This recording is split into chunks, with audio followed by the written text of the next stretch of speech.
Okay.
Good day.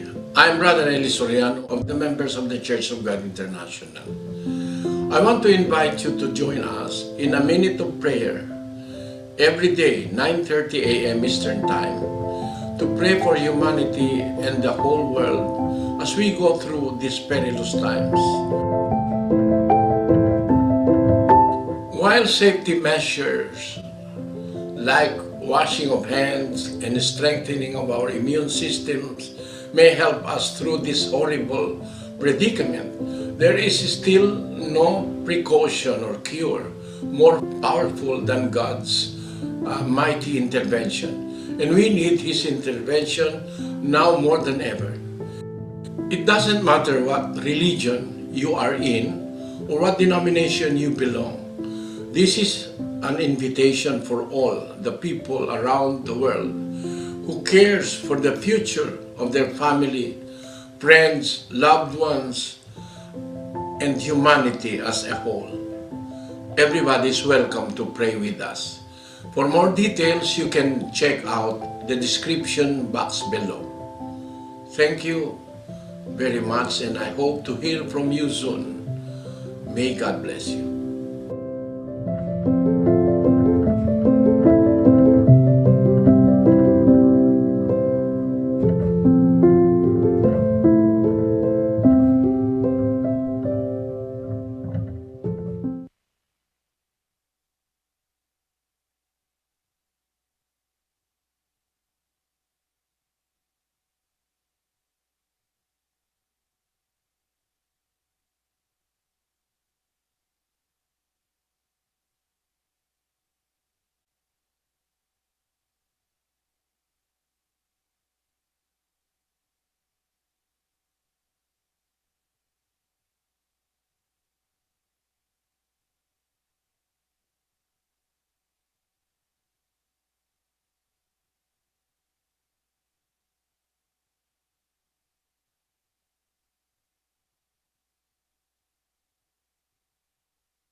Sa gitna ng kabalisahang nasa sanglibutan, mapalad tayong magkakapatid na mayroon tayong kapayapaan sa Diyos.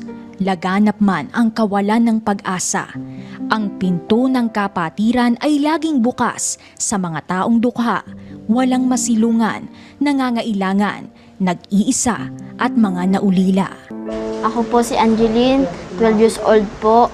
Namatay po yung papa namin, tapos iniwan po kami ng mama namin. Nag-aalaga po sa amin yung lola namin. Pangalawa sa 5 magkakapatid si Angeline. Ang kuya nila ay 14 na taong gulang pa lamang, habang ang iba pa niyang kapatid ay 9, 7 at 5 taon.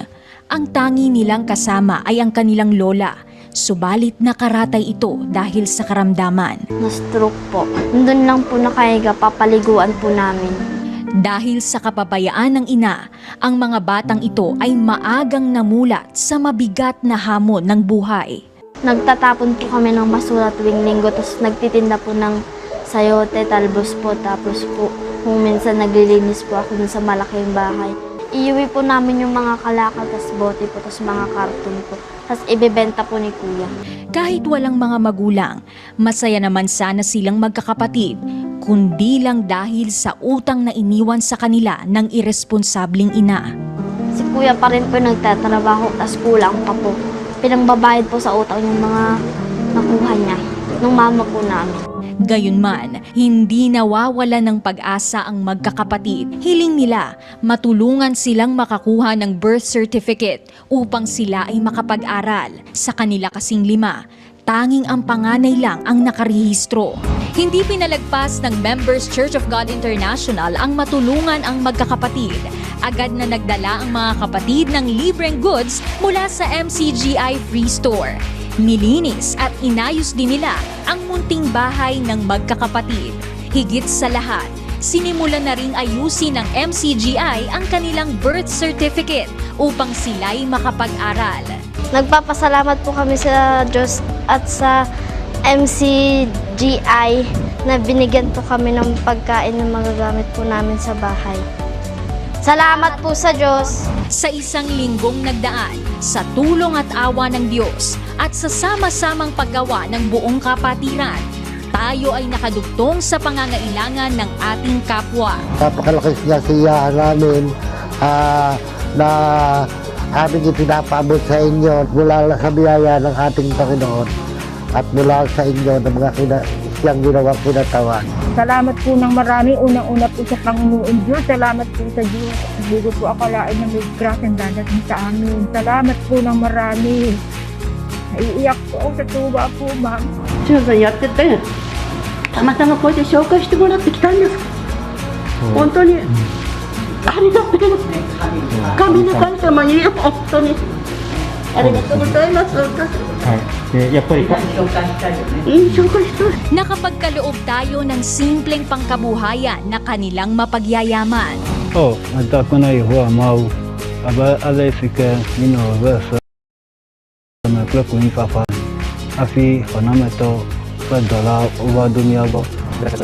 En esto es muy emocionado. Papasalamat po ako ng marami sa Diyos at sa MCGI bebree.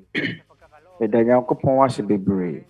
Dahil po sa mga bigay na ito ng MCGI, mas marami pang maitatanim at mas marami pang matutulungan kapwa. At ako po'y nangangako habang ako'y nabubuhay. Na mebɔ hyɛ ne sɛ Itong aking ginagawang ito, mete ase yi die lakas pa sa mga kabataan na may kakaya. matoa so maboa wɔn a wɔwɔ ahoɔden mmabunu ɛne wɔn a ahoɔden bɛtumi ayɛ yi moma yɛn nyinaa yɛnyɛ yɛn bi. Deɛ boro no nyinaa sɛ tuma ma yɛn nuanom anya suahunu mapa a ɛfiri anuanom wɔ nwasoɔ. Na m'ani agye bebree. Na m'ani mpo anna sɛ nka bike bi mpo twɛn me.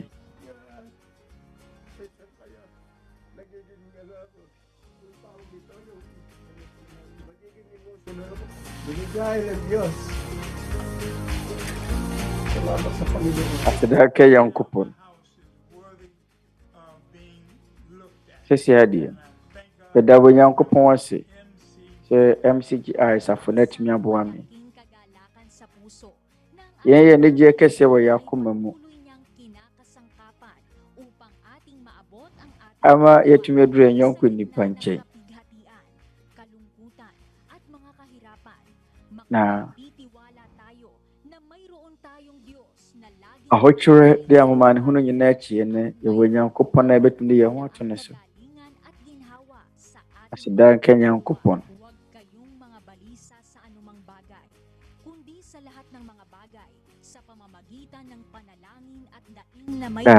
Adagida mo na yung bibiyara ang hamo ho. Adagida Mfasoɔ. Aseda nka Nyankopɔn. Nyankopɔn was mo biya tranti asigi na sbɛhwɛ mo akoma na mo adwene so wɔ Kristo Yesu mo. Philippians 4 verse 6 to 7. Aseda nka Nyankopɔn. When mo nyam na yiyi. And mo nyam na yiyi nka Nyankopɔn. Dada.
Bago po tayo magpasimula ng pag-aaral ng doktrina ng ating Panginoong Kristo, kayo po'y malugod naming inaanyayahan na tagubilin sa Diyos. Ansana yabasha siena manalangin po tayo, mga kapatid.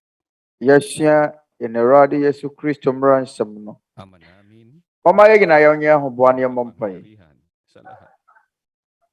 Sa pangalan po ng Yɛn ating Agya wɔ Panginoong soro. Jesus, nagpapasalamat po Ɔwɔ yɛn Awurade Yesu Kristo sa din mu. pagkakataong ipinagkaloob Agya, sa aming mga kapwa-tao yɛda wo ase bebree makapakinig sɛ woama yɛn ne yɛn yɔnko nnipa nyinaa kwanya pa sa bawat sandali na kami po sɛ ay yɛmfa ntie wo nakaraos nsɛm. sa lahat ng kapanganiban, Na da biara woma buhay at lakas. yɛtumi firi Alam namin ito'y ɛho kaloob mo sa amin. amanneɛ Bunga ng iyong na yɛateetee nyinaa mu firi. sa pagnanasa mo Yɛnim sɛ yɛnom nyinaa firi wo. sa iyong banal na kaharian. Ɛyɛ wo tema Ama, na w'ahommɔborɔ salamat sa iyong mga pagmamalasakit enti sa amin. na yɛda so te aseɛ. Na kahit kami mga Sɛdeɛ yɛbɛsa afata w'ahenni kronkron. Yɛda wo ase bagan mo kami, sɛ binigyan mo ng pagkakataon. wodwene yɛn n'ahobrɛaseɛ nipadua ho. Salamat po. Ɛwɔ mu sɛ ɛyɛ nnebɔneyɛfoɔ. Pakibasbasan mo ang Daso aming da woma yɛn akwanya mga kapwa-tao sɛ yɛmfa hunu wo nsɛm. nasang Yɛda wo ase wɔ wo loob dɔ sa'yo. Kilala mo sila na wadɔ yɛn nyinaa mu. alam mo ang bawat Na yɛn mga yɔnko ng nnipa a mga puso. wɔpɛ sɛ wɔsane ba wo nkyɛn. Sa'yo nang Agya, wo na wonim nea ɛwɔ nnipa nyinaa akoma mu. tataglay ang Sɛ wɔde pagsisisi wɔn sa akoma mu nyinaa na ɛreba wo nkyɛn a, naway wo na wonim wɔn. lahat. Na sɛ wɔasakyerɛ no wɔanu wɔn ho afiri wɔn mmaratoɔ mu a, Sa bawat Agya, wo pɛ na mga wonim. kalooban, Ɛsrɛ wo sɛ fa lumutas ka ng wɔn nyinaa bɔne kyɛ wɔn. Yi wɔn akoma mu nsɛmmisa ano po ng mga na sɔ yɛn haw ano. karamdaman. Yɛsrɛ wo, Higit sa lahat, fa wɔn nsa ka wɔn a wɔyɛ adeɛ no nipadua. Na deɛ buro no nyinaa soɔ no, bue huwag mailigaw yɛn yɔnko nnipa adwene sino mang bula ang mga na wɔn sa akoma mu. bundang ito. Na obiara Bahala ka na po. ana ɔsɔfoɔ torofo biara nnaada wɔn Unawa bio. sa kanila ng iyong katotohanan. Yɛsrɛ wo sɛ, Agya, Ng iyong kapangyarihan ma wɔn mo aming nte sinasambahan. wo nokorɛ ase. Malayo sa Na yɛsrɛ wo sɛ, fa wo isang tumi ito. ɛbɔ yɛn abusua ho ban, Buwan, Ama, sɛdeɛ ɛbɛyɛ a ikaw ang lagi na yɛbɛtumi afiri wiase amumuyɛ nyinaa mu. sa lahat ng sandalan. Agya, yɛne baabi akɔ, Sana kami aberɛ nyinaa wopɛ na yɛn ahoɔdene, Bakit na yɛn hinihingi namin ang tawad ng mga akokyɛm, kasalanan na yɛdwane sa kɔhyɛbea.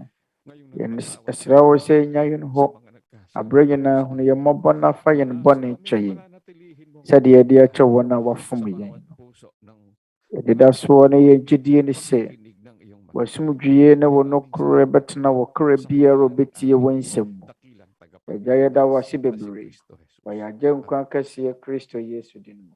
Amen.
Sumatin po ang kapayapaan ng Diyos. Magandang gabi po, magandang araw. Anumang oras po kami ay muling na ache ajo sadie mukromo mrati bia na babi biara mo na kasa biara muti dwumadi yu ya mamu nyina kwa ba abada toso insia awo Nyankopɔn wasɛm a yɛsua mu ɛnɛ ɛyɛ duoda na bi oyɛ de Members Church of God International bi oyɛ sra mo sɛ monka yɛ ho awo saa dɔn yi mu na yɛnto waso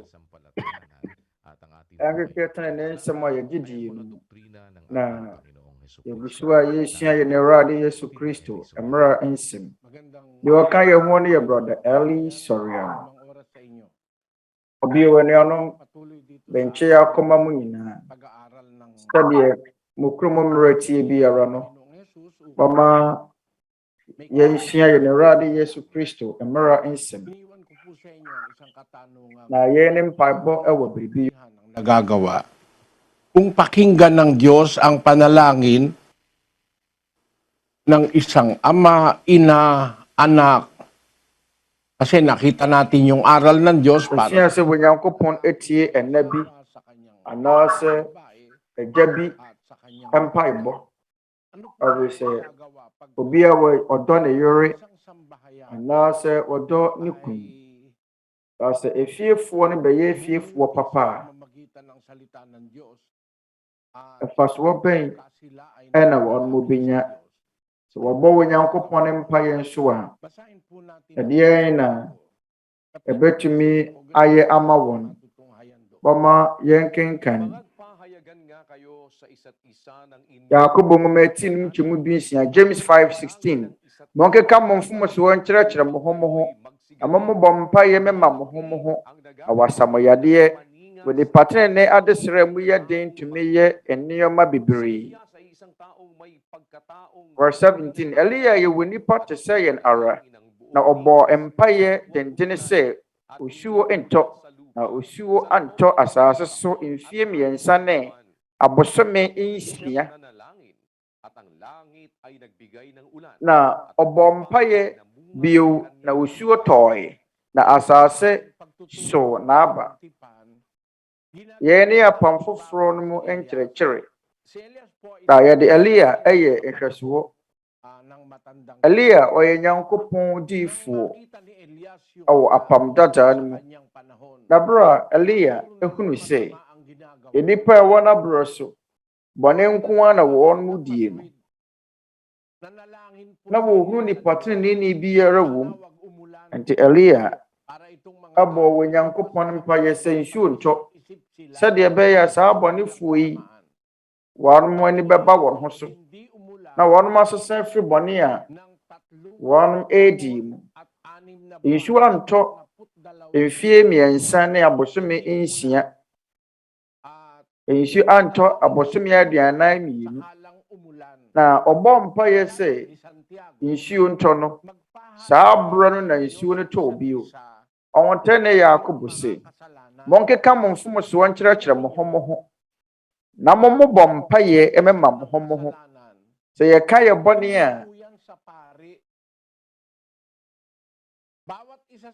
nagkasala ka sa kapatid, pahayag mo, aminin mo. Mpaeɛ bɔne mu aka wɔnka wo bɔne nkyerɛ ɔsɔfoɔ bi ɛnyɛ ɔsɔfoɔ bi na bɛkɔ akɔyɛ confession akyerɛ no onua no a wafom no ɛne wɔ Nyankopɔn pɛ na mobɛka mo bɔne akyerɛ wɔn. Twerɛ Kronkron sɛ monkeka mo mfomsoɔ nkyerɛkyerɛ mo ho na mombɔ mpaeɛ ɛmɛma mo ho. Twerɛ Kronkron nkaa sɛ kɔyɛ confession na kɔpaa wo bɔne mu ka kyerɛ wo sɔfoɔ. Nipa no a wafom no ɔno na wɔbɛkɔ ne nkyɛn akɔsrɛ no na mfom bɔne a wayɛ no no wagye atum wɔ nipa n'anim na afei Onyankopɔn so na wɔbɛka wo bɔne akyerɛ na mabɔbɔ mpaeɛ amema mo ho kyerɛ sɛ sɛ mefom wo a wɔbɛbɔ mpaeɛ ama me ɛna wɔn nso wofom me a mɛbɔ mpaeɛ ama wo. Yɛn ne mmara nsɛm a wɔ hɔ ma Kristofoɔ sɛdeɛ ɛbɛyɛ a ɛbɛnya ayaresa Onipatene ne bɔne yɛ emu yɛ du. Sorry, onipatene ne mpaebɔ a emu yɛ du tumi yɛ nneɛma bebree. Nti nipa no a wɔfom no no, ɔno na wɔbɛka wo bɔne no akyerɛ no. Mabɔbɔ mpaeɛ mema mo ho mo ho. Nti sɛ obi afom wo a wɔde bɛkyɛ no na afei wabɔ mpaeɛ ama nipa no. Sɛdeɛ ɛbɛyɛ wɔ Nyankopɔn de ne bɔne bɛkyɛ no. Montie. Yohane nwoma edi kan eti nim kyɛmu du nsia. 1 John 5:16. Sɛ wɔbɛhunu ne nua sɛ wɔyɛ bɔne yɛ nkɔ owuo mu a, ɔmɛsere. Na Onyankopɔn bɛma no nkwa de ama wɔn a wɔyɛ bɔne a ɛnkɔ owuo mu no. Bɔne bi wɔ hɔ a ɛkɔ owuo mu. Ɛno ho deɛ menkaa sɛ mommɔ mpaeɛ anaasɛ mommisa. Yɛwɔ bɔne ahodoɔ mmienu ɛwɔ twerɛ kronkron no mu. Bɔne baako yɛ bɔne ɛkɔ owuo mu. Ɛna ɛwɔ bɔne nso a ɛnkɔ owuo mu. Bɔne bɛn na ɛnkɔ owuo mu no. Bɔne a ɛnyɛ boapayɔ bɔne. Bɔne a ɛnyɛ tirimupɔ bɔne. Ebi a atenka bɔne bi a wunyaeɛ anaasɛ menteme ho ase bi anaa yɛmuhyeɛ ɛna ma wode ɛyɛ saa bɔne no. Twerɛ kronkron no se, na sɛ wohunu wo nua sɛ wɔyɛ bɔne a ɛnkɔ owuo mu a, ɔmɛsere. Na Onyankopɔn bɛma no nkwa de ama wɔn a wɔyɛ bɔne a ɛnkɔ owuo mu no. Bɔne bi wɔ hɔ a ɛkɔ owuo mu no ho deɛ menkaa sɛ mommɔ mpaeɛ mmisa. Ɛno nti asafo efiri wɔ Nyankopɔn mu no. Ampa sɛ ɛyɛ n'asɛdeɛ sɛ yɛbɛbɔ mpaeɛ. Sɛ wohunu sɛ wo nua ɛyɛ bɔne a ɛnkɔ nkɔdi ne ho kɔnkɔnsa. Onua bi a wayɛ mfomsoɔ a ɛnyɛ boapayɔ bɔne no, ɛkɔgu n'anim ase wɔ badwam. Na sɛ obi hunu ne nua sɛ ɔyɛ bɔne yɛ nkɔ owuo mu a, twerɛ kronkron no sɛ mommɔ mpaeɛ mma no. Wankasa mu di ne ho nsikuro. Ɔwɔtɛ ne Yakobo se, sɛ onua bi yɛ bɔne a, ɔsɛ monkeka mo mfomsoɔ nkyerɛkyerɛ mo ho. Yɛnka no twerɛ kronkron baabi sɛ kɔka wo bɔne kyerɛ wo sɔfoɔ. Ɛmo monkeka mo mfomsoɔ nkyerɛ mo ho. Na mu biara bɛbɔ mpaeɛ ama ne yɔnko. Na yɛsrɛ bɔne fakyɛ ama onua no a wɔyɛ bɔne no. Yei ne Nyankopɔn ne mmara nsɛm wɔ asafo no mu. Asafo no mu no, wɔntane wo nua bi a wɔyɛ wo bɔne. Anaasɛ wo ne wo bi a wɔfom wɔ no nyɛ aka ɛngu ne ho fi. Ɛnkɔkeka na mfomsoɔ a wɔayɛ akyerɛ wɔ no ɛnkyerɛ obi biara. Sɛ mowɔ ɔdɔ mema mo ho a, wonkɔdi ne ho nsekuro nkɔgu ne ho fi. Na mmom, fom a nipa no afom wɔ no fa kyɛ no. Ɔbɛte afoforɔ ase. Yɛn nyinaa yɛwɔ mfomsoɔ. Ɛno nti wɔtɛ ne Petro ɛka no wɔ Petro nwoma edi kan eti nankyɛ mu wɔtwe 1 Peter 4:8. Ɛka sɛ ade gyinaa mu no monya ɔdɔ mema mo ho. Ɛfiri sɛ wɔdɔ kata bɔne pii so. Ɔdɔ ɛno ne wɔgye yɛ kwan no. Na ne titire no momfa wɔdɔ emu yɛ den no dɔ mo ho. Ɛfiri sɛ wɔdɔ kata bɔne pii so. Sɛ obi yɛ wo mfomsoɔ, yɛ nipa de bi ɛyɛ bɔne. Wodwene adwene bɔne mpo ɛyɛ bɔne. Wohwɛ w'akɔnnɔ bɔne so mpo wayɛ bɔne. Wodwene obi ho tirimupɔ bɔne mpo no ɛyɛ bɔne. Yɛnka saa mu mpo ɛtɔ da yɛka nsɛm ɛyɛ bɔne. Twerɛ kronkron ka no Proverbs 24:9. Agyimisɛm tirimubɔ yɛ bɔne. Na wɔ nipa akyiwadeɛ ne ɔfɛdie. Ɔhunu anuanom, wobɔ tirimupɔ bɔne mpo ɛyɛ bɔne. Agyimisɛm kɛkɛ wodwene wo tirimu mpo ɛyɛ bɔne. Sɛ wohunu wo nua bi wɔ asafo no mu na sɛ ɔyɛ mfomsoɔ a bɔ mpaeɛ ma no kyerɛ sɛ ɛbɔne bɛn ho mpaeɛ na wobɛbɔ ama no. Bɔne a ɛnkɔ owuo mu. Ɛna sɛ wofom wɔ nua no a, onua no nso bɛbɔ mpaeɛ ama. Nti monsrɛ bɔne fakyɛ mema mo ho. Onua no bɛbɔ mpaeɛ ama wo. Sɛ wofom wɔ nua no a, ka wo mfomsoɔ a wɔayɛ akyerɛ no akyerɛ no. Gye to mu wɔ w'anim. Bɔne wɔ hɔ yi, yɛyɛ bɔne a yɛn mpaeɛ bɔne mu nka no nyɛ confession kyerɛ nipa. Psalms 32:5. Mɛka me bɔne me kyerɛ wo.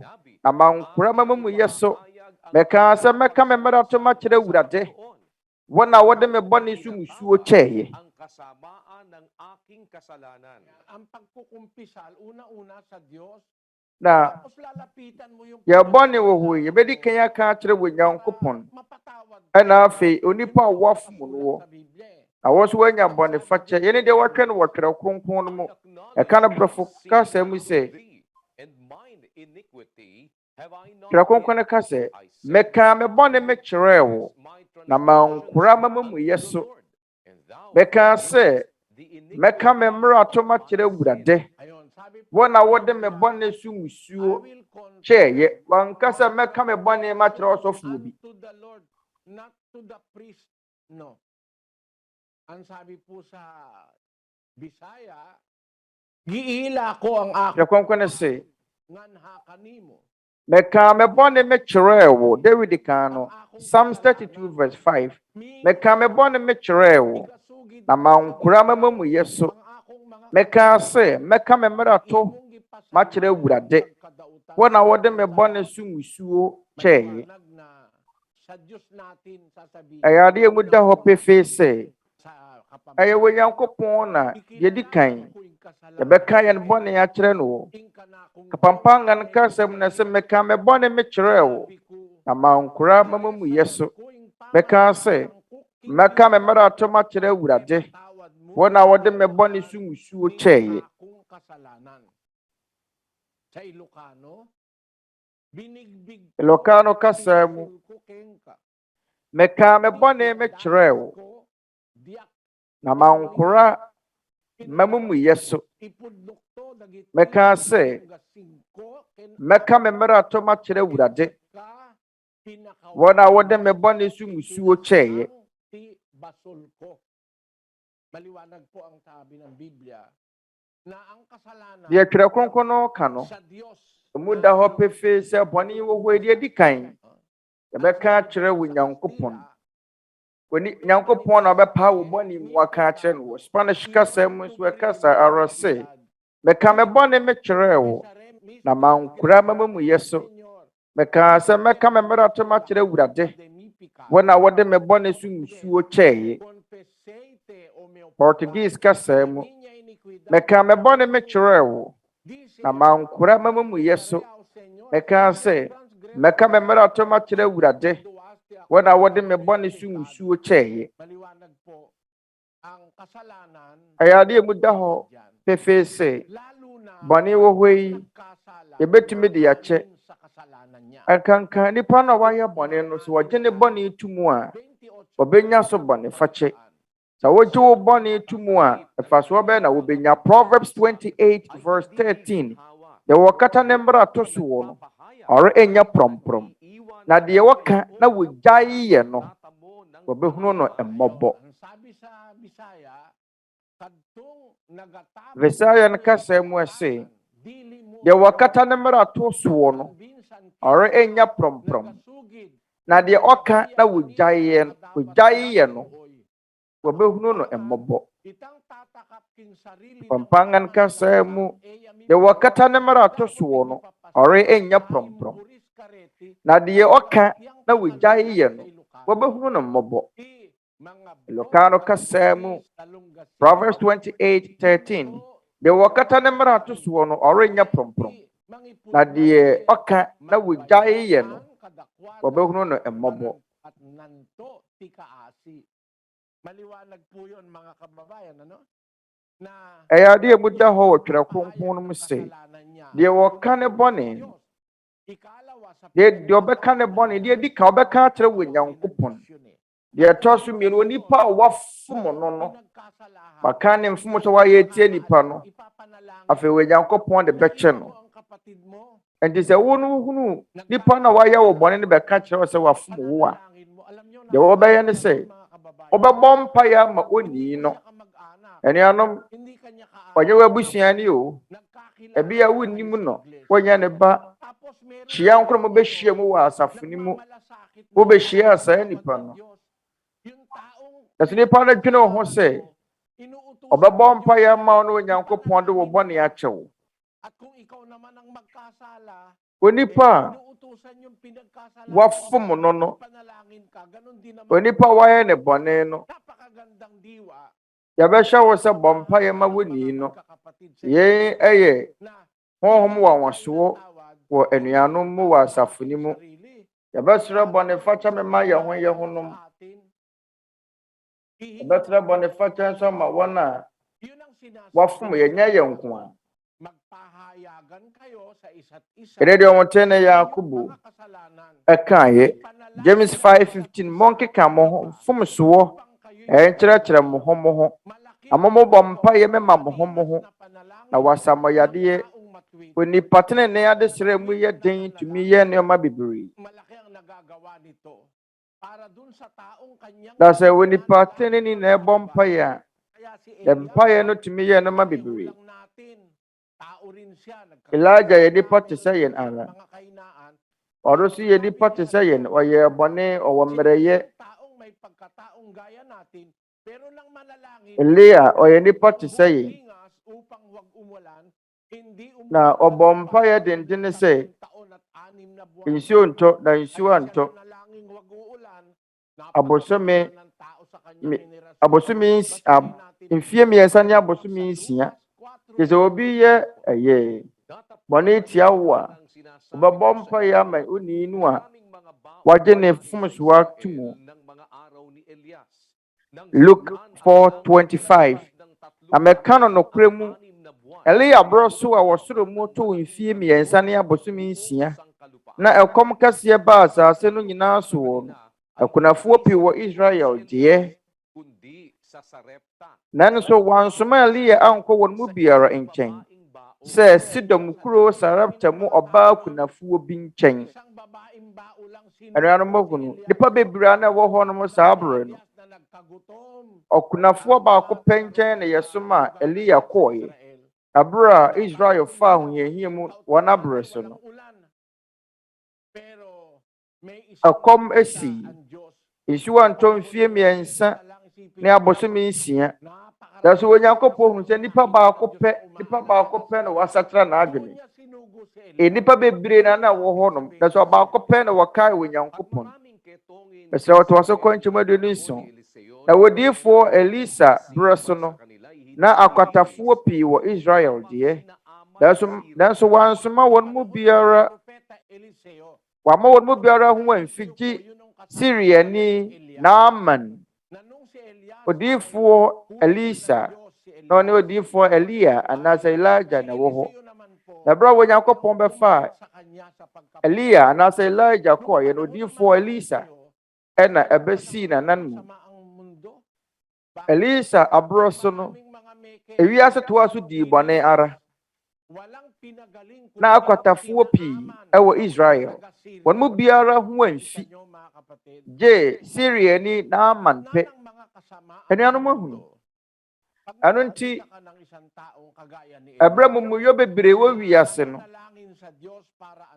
na onipa bi te sɛ Elia onipa tenene te sɛ no na ɔbɔ mpaeɛ sɛdeɛ ɛbɛyɛ nipa bɛkae wɔ Nyankopɔn ɔbɔ mpaeɛ ma ɔsoro mu toe wɔ nipa tenene mpaeɛ bɔ tumi yɛ nneɛma bebree na nipa ne mpo nya nhyɛ mpaeɛ no wase no na wɔ Nyankopɔn ahyɛ ase etie afei a wahyɛ mpaebɔ no ase no wɔ Nyankopɔn bɛtie yɛn kenkan Isaiah 65:24 na ɛbɛba sɛ wɔnya mfrɛeɛ no mmɛgye so wɔda so rekasa no mmɛtie yɛnya mpo nwie yɛ kasa woda so kasa no wɔ Nyankopɔn koraa bɛtie o yɛn ne Nyankopɔn bɔhyɛ asɛ ɛbɛyɛ sɛti ama wɔ Nyankopɔn na yɛ mu ye a ɔsɛ ansa no wɔbɛfrɛ no wɔnya mfrɛeɛ no mmɛgye so wɔda so rekasa no mmɛtie nti adɛn na bɛbɔ mpaeɛ akasa bebree akasa tententen a Roman asɔfoɔ ne nsɔre ahodoɔ asɔfoɔ kyerɛkyerɛ yɛsan so koraa kan Roman ne rosary ne nso ka ho wɔda so kasa wɔnya mpom kasa nwieɛ no Onyankopɔn atie na adɛn na mpaeɛ baako bɛbɔ no tententen ana bɛkasa kasa pii kwa ɛwɔ wo mpaebɔ mu yɛnto nhyɛ wɔ biara so na mmom yɛhwɛ Nyankopɔn no nkyerɛkyerɛ Mama yenti Matthew 26. Sorry. Matthew 6 verse 7. Matthew ngometi nsianche mu aduonu inso. Matthew 6:7. Amore bompa ya mon kasa kasa pi kwasa abosomsomofu. Na wosusu sɛ wɔn kasa tenten nti wɔbetie wɔn.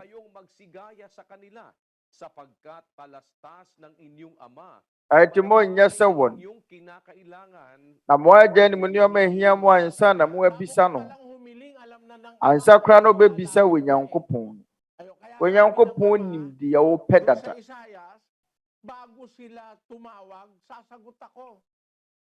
Again, kind of Isaiah 65:24. Now, when you emfre ye no mejeso, what does a rekasa no meti?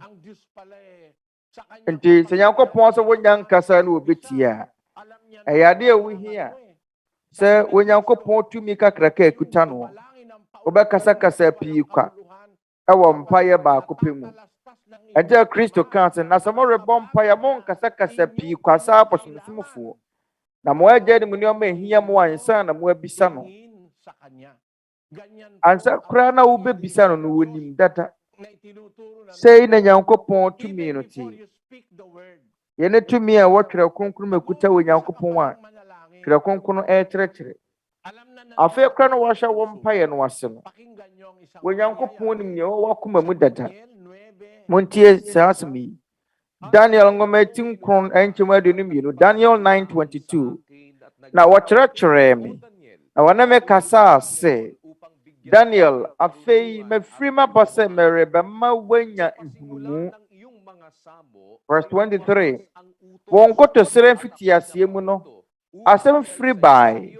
Na maba Rebeka akyerɛ wo efisɛ wɔdɔ wo sɛ entite asɛm no ase na hunu adehunu no mu. Ebra na Daniel ba bɛbɔ mpaeɛ no. Daniel abrɛ na wɔbɔ mpaeɛ na ni kyerɛ faako asɔre fie no wɔ. Ɔma yɛn kenkan Daniel chapter 6 verse 10. Na Daniel tee sɛ wakuru kyerɛ atwerɛ no. Ɔkɔɔ ne fie na n'abansoro mpoma no abuebue kyerɛ Jerusalem. Na wɔkɔɔ ne nankroma anim da koro mprɛnsa. Ɛbɔ mpaeɛ ɛda ase na Nyankopɔn anim. Sɛdeɛ daa ɔyɛ no. Ɛno nti Daniel sɛ ɔbɔ mpaeɛ a ɔbue ne mpoma.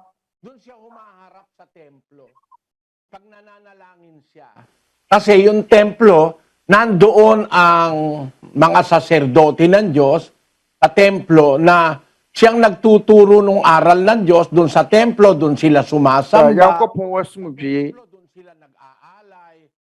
Da abrebiara Daniel ɛbɔ mpaeɛ na ni kyerɛ faako asɔre fie no wɔ. Ɛresɛmu na wɔn som Nyankopɔn. Eti abrebiara Daniel bɛbɔ mpaeɛ no. Ɔbɔ mpaeɛ da koro mprɛnsa. Ɔkɔ ne nan kroma anim. Ɛde n'ani kyerɛ faako asɔre fie no wɔ. Yorùbá kasa sɛ de n'ani kyerɛ Jerusalem. Ɔhɔ na sɛ Daniel bɔ mpaeɛ a ɔde n'ani kyerɛ. Na da koro bi a Daniel ɛbɔ mpaeɛ.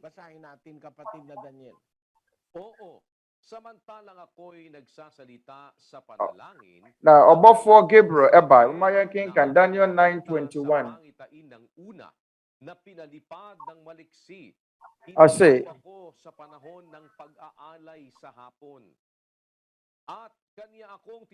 na meda so merekasa me mpaebɔ mu no. Ɔbɔfoɔ Gabriel mehunu no aniswade hunu mu no akane no tu ntɛntɛm bɛkaa me.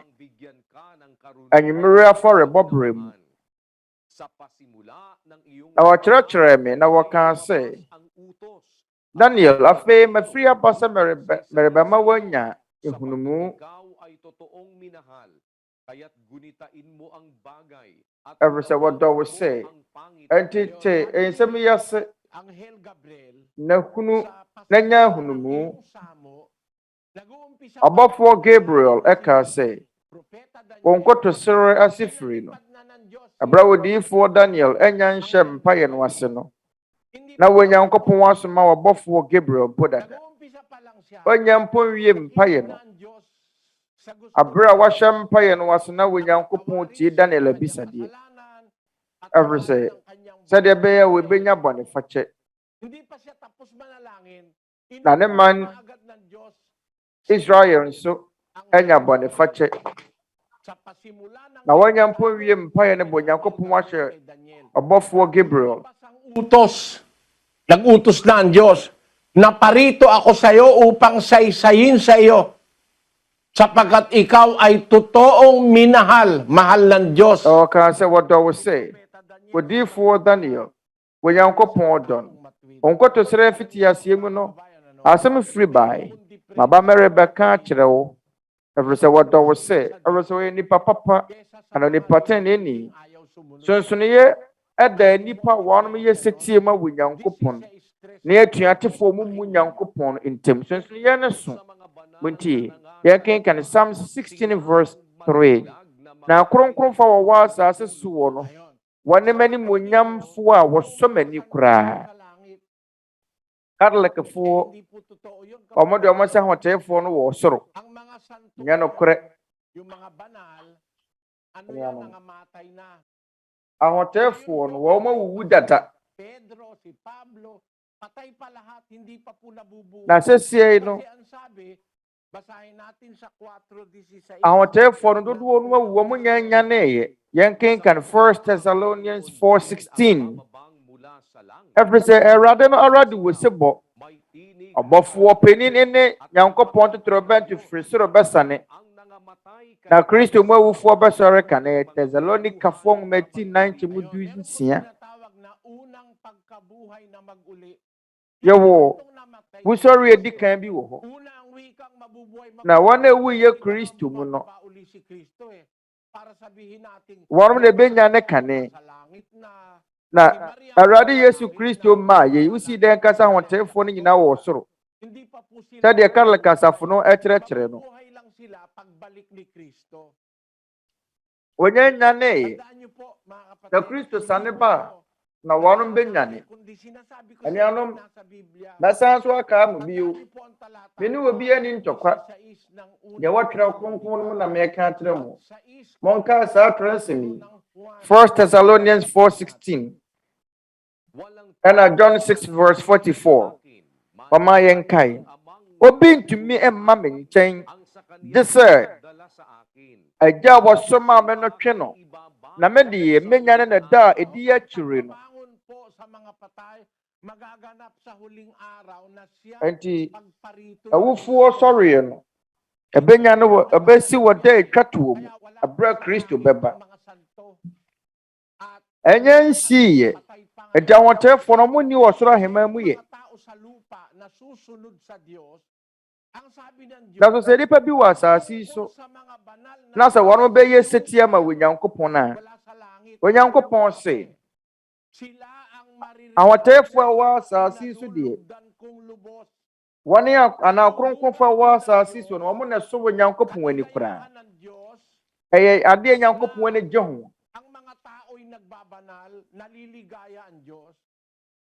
se obekunu se nipa te abrabɔ kronkron mu isa no mo bompa ya Onyankopɔn ani gye said ya kenka no wo Proverbs 15 verse 8 abonefo afɔde ye Awurade akyiwade na tefo mpaebɔ ye nani sɔde ahotefo na said atene nefo na kronkronfo mpaebɔ de so Onyankopɔn ani abre biara ebɛbɔ mpae a yɛbɛsrɛ Onyankopɔn no na ne gye enti wonua na ɔse ne bu afuru ne kunu no abisa ne kunu yɛ Mmarasɛm ne kunu so banye onua ba bompae mumum ma ne sene sɛ wɔbɛtane no abisa Nyankopɔn mɔbrokunu fo sɛ wo kunu betumi asesa wode yi abufuo no yi kokobɔne no yawo ne ɔtane na wɔtia wo kunu no na bompae mumum ma no na Onyankopɔn betumi asesa nipa Kasa wɔbɔ mpaeɛ abra wonkuta ɔtane abufuo na atenkabɔne biara na woyɛ Nyankopɔn apɛde a wɔbɔ mpaeɛ a Onyankopɔn betie. Onipa tenene mpaeɛ ɛyɛ ade akɛse.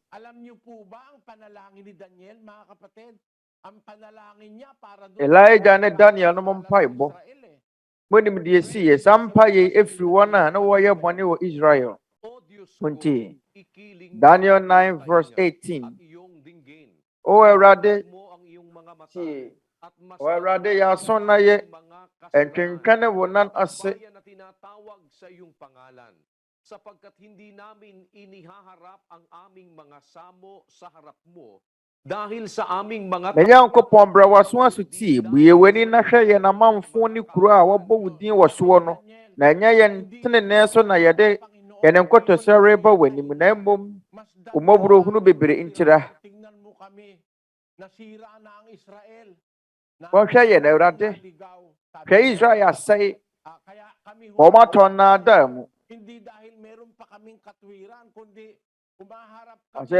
Nyankopɔn bra waso aso tie, buye w'ani na hwɛ yɛn amanfo ne kuro a wɔbɔ wo din wɔ soɔ no, na ɛnyɛ yɛn tenenee so na yɛde yɛn nkɔtɔsɛ reba w'anim yi. Ɛma wɔn mmɔborɔ bebree ntira, ɛfisɛ na Israel adane abɔnefoɔ man, adane amanfo. Ɛbra Daniel bɔ mpaeɛ no, ɔbɔfoɔ Gabriel baa bɛkaa sɛ, wɔn nkɔtɔsɛ fiti aseɛ no ɛna asɛm firi baeɛ. Wɔnwie mpaeɛ ne mpo bɔ no, Onyankopɔn tie mpaeɛ no wɔ ɔbama ne mamfoɔ Israelfoɔ no, ɛma yɛde kyɛɛ wɔn. Nti Onyankopɔn ɛkaa ne nsɛm. Akyire no wɔbɛhunu Nyankopɔn nsɛm a wɔka kyerɛ Israelfoɔ. Sɛdeɛ ɛbɛyɛ a wɔnom bɛdi bem wɔ deɛ wɔn bɛyɛ mu. Onyankopɔn atie odiyifoɔ Daniel mpaebɔ. Yɛrem ne nneɛma a wɔsi yɛ hunu no nti Nyankopɔn asafo ne mu no, sɛdeɛ wɔrebɔ mpaeɛ no ɛyɛ abusua bi agya anaasɛ abusua bi na anaasɛ moyɛ abusuafoɔ mo mma ka ho bi na mo nyinaa mobɔ mpaeɛ na moyɛ setie ma Nyankopɔn a na mobɔ mpaeɛ a wɔbɛtie mo mpaeɛ a mobɔ no, Nyankopɔn ani kura bɛsen agye. Nyankopɔn ani gye sɛ wɔbɛtie yɛ mpaebɔ. Onipa tenenee ni mpaebɔ ɛyɛ n'anisɔdeɛ. Sɛdeɛ Nyankopɔn asɛm no si. Ɛno nti asafo ni mu no yɛwɔ afiefoɔ. Na saa afiefoɔ no yɛbɛtumi aka sɛ wɔyɛ Nyankopɔn afiefoɔ. Ɛka no wɔ Ephesians 3 verse 14 to 15. Yɛn nti na mɛde me nkotodwe mɛkoto agya. Na yɛn Awurade Yesu Kristo agya. Verse 15. A wofiri ne mofiri abusua biara ɛwɔ asase ɛwɔ soro ne asase so. Wɔ Nyankopɔn ɛwɔ abusuafoɔ wɔ soro. Ɔwɔ afiefoɔ wɔ soro. Na yɛwɔ Nyankopɔn afiefoɔ nso wɔ asase yi so. Na Nyankopɔn afiefoɔ a ɛwɔ asase yi so no ɛyɛ Nyankopɔn fie ana Nyankopɔn asafo. Ɛno ne adeɛ wɔn tɛ ne Paul ɛpa akyerɛ wɔ 1 Timothy 3:15. Mesrɛ mo ma yɛntie.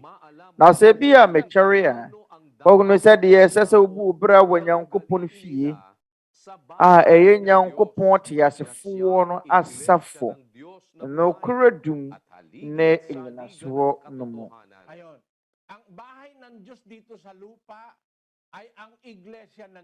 Nyankopɔn fie ɛwɔ asase so no Nyankopɔn asafo ɛnte sɛ na fie ɛwɔ hɔnom a enipa asisi a yɛde cement ne aboɔ ɛne nnua ɛna ayɛ no. Na sɛ yɛpɛ wodi gold duradura ho koraa no yɛ Nyankopɔn fie.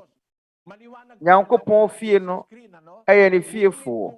Nyankopɔn asafo no. Nyankopɔn afiefoɔ Nyankopɔn asafo ma yɛmfa nto dwa. Na sɛ bi a metwɛre a wɔhunu sɛ deɛ ɛsɛ sɛ wobɔ bra wɔ Nyankopɔn fie. Wɔhunu sɛ deɛ ɛwɔ sɛ wobɔ bra wɔ Nyankopɔn fie a ɛyɛ Nyankopɔn te asefoɔ no asafo nokora dum ne nyinasoɔ no mu. Nyankopɔn fie no Nyankopɔn fiefo wa asase so no Nyankopɔn asafo no Nyankopɔn to nipa anje sa manalo asafo no keka sɛ Nyankopɔn fie no wɔn ma asɔre dan no enye no kore enye asɔre dan yesie na Nyankopɔn efima yenken kan manalo asafo mo ko wan krata wo twere ho papa ho ntoma wɔn say na yɛn na yɛgidi sɛ Awurade Nyankopɔn yɛsom no wɔ nipadua mu Kristo nipadua na yɛbɛsom no wɔ efie mu ɛhɔ na ne honhom teɛ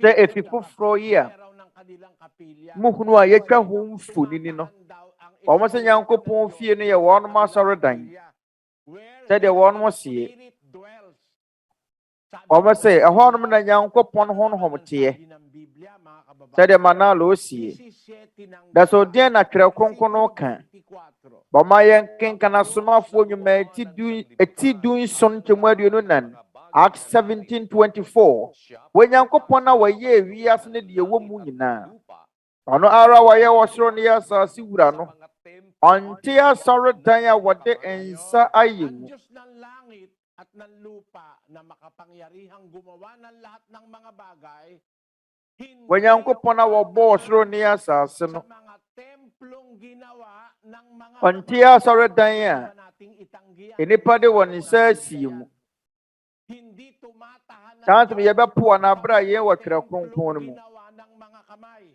Ngayon, wɔ Nyankopɔn ng templo ɔnte asɔre dan a sa Israel, onipa de ne nsa asie mu ng Diyos dun sa na Solomon esi asɔre dan wɔ Israel no ɛdeɛn na wɔ Nyankopɔn ka fa asɔre dan a Solomon si yɛ no ho wɔ Nyankopɔn bɛkɔ akɔtena saa dan no mu anaa saa fie no mu anaa yɛn kenkan Isaiah 56:7 mede wɔn bɛba me bɛpɔ kronkron no so na mama wɔn ani agye mempaebɔ fie wɔn hye afɔdeɛ ne wɔn kum afɔdeɛ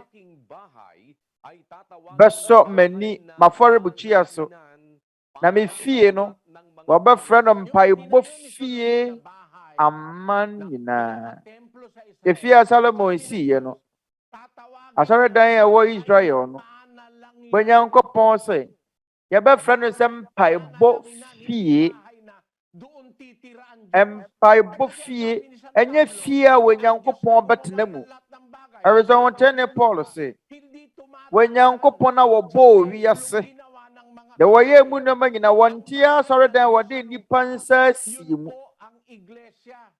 Nyankopɔn fie a wɔ asase so no ɛyɛ asafo no Nyankopɔn fie ɛyɛ asafo no na ɔntɛne Paul ka kyerɛ Korintofoɔ no ɛwɔ Korinto wɔ 1 Corinthians 3:16 munnim sɛ moyɛ Nyankopɔn asɔre dan na Nyankopɔn honhom te mo mu anaa ahemfa na Nyankopɔn honhom no wɔ ɛte dan a nipa de ne nsa asie mu anaa dabi ɔte nipa na wɔn som Nyankopɔn mu ɛresɛ nipa no ne yɛfrɛ wɔn sɛ Nyankopɔn asɔre dan sɛdeɛ Paul ka kyerɛ Korintofoɔ no 1 Corinthians 3:16 munnim sɛ moyɛ Nyankopɔn asɔre dan na Nyankopɔn honhom te mo mu anaa asafo ni mu anaasɛ Nyankopɔn honhom fie no ɛhɔnom na wɔ Nyankopɔn honhom teɛ ɛnyɛ dan a yɛde yɛn nsa asie mu ɛti ɛdan a Solomon siiɛ no yɛfrɛ no sɛ mpaebɔ fie afei sɛ asafo no yɛ Nyankopɔn fie a ɛneɛ ehia sɛ saa nsɛm yi ɛba mu wɔ yɛn mu na esiane sɛ ɛyɛ Nyankopɔn fie nti no ɛneɛ wɔ sɛ ɛyɛ mpaebɔ fie nso ɛresɛ asafo no yɛ nipa a wɔyɛ mpaebɔfoɔ da wɔbɔ mpae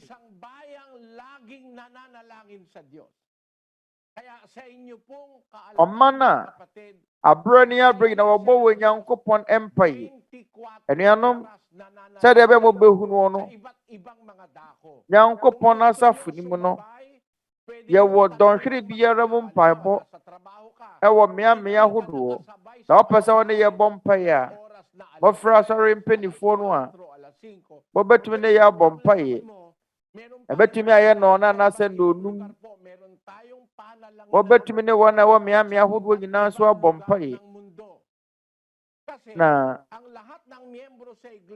yɛbɔ mpaeɛ wɔ mmea ahodoɔ wiase afa na nyinaa ansa ne yɛbɛbɔ mpaeɛ no ɛwɔ sɛ yɛbɔ mpaeɛ yi sɔre firi yɛn nam nso a yɛbɛbɔ mpaeɛ na wɔde fɛ ne sɛ community prayer wobɛtumi atwe agu phone so abere na yɛbɔ mpaeɛ fie a Solomon siiɛ no ɛfrɛ ne sɛ mpaebɔ fie Onyankopɔn frɛ no sɛ mpaebɔ fie na sɛ asafo a wɔyɛ mmerɛ mu no ɛyɛ Nyankopɔn fie sɛdeɛ yɛkenkaeɛ no a ɛne ɛwɔ sɛ yɛhunu asafo no nso sɛ mpaebɔ fie ɛno nti ɛne yɛwɔ dɔnhwere biara mu mpaebɔ ɛma Onyankopɔn wɔ mmea ahodoɔ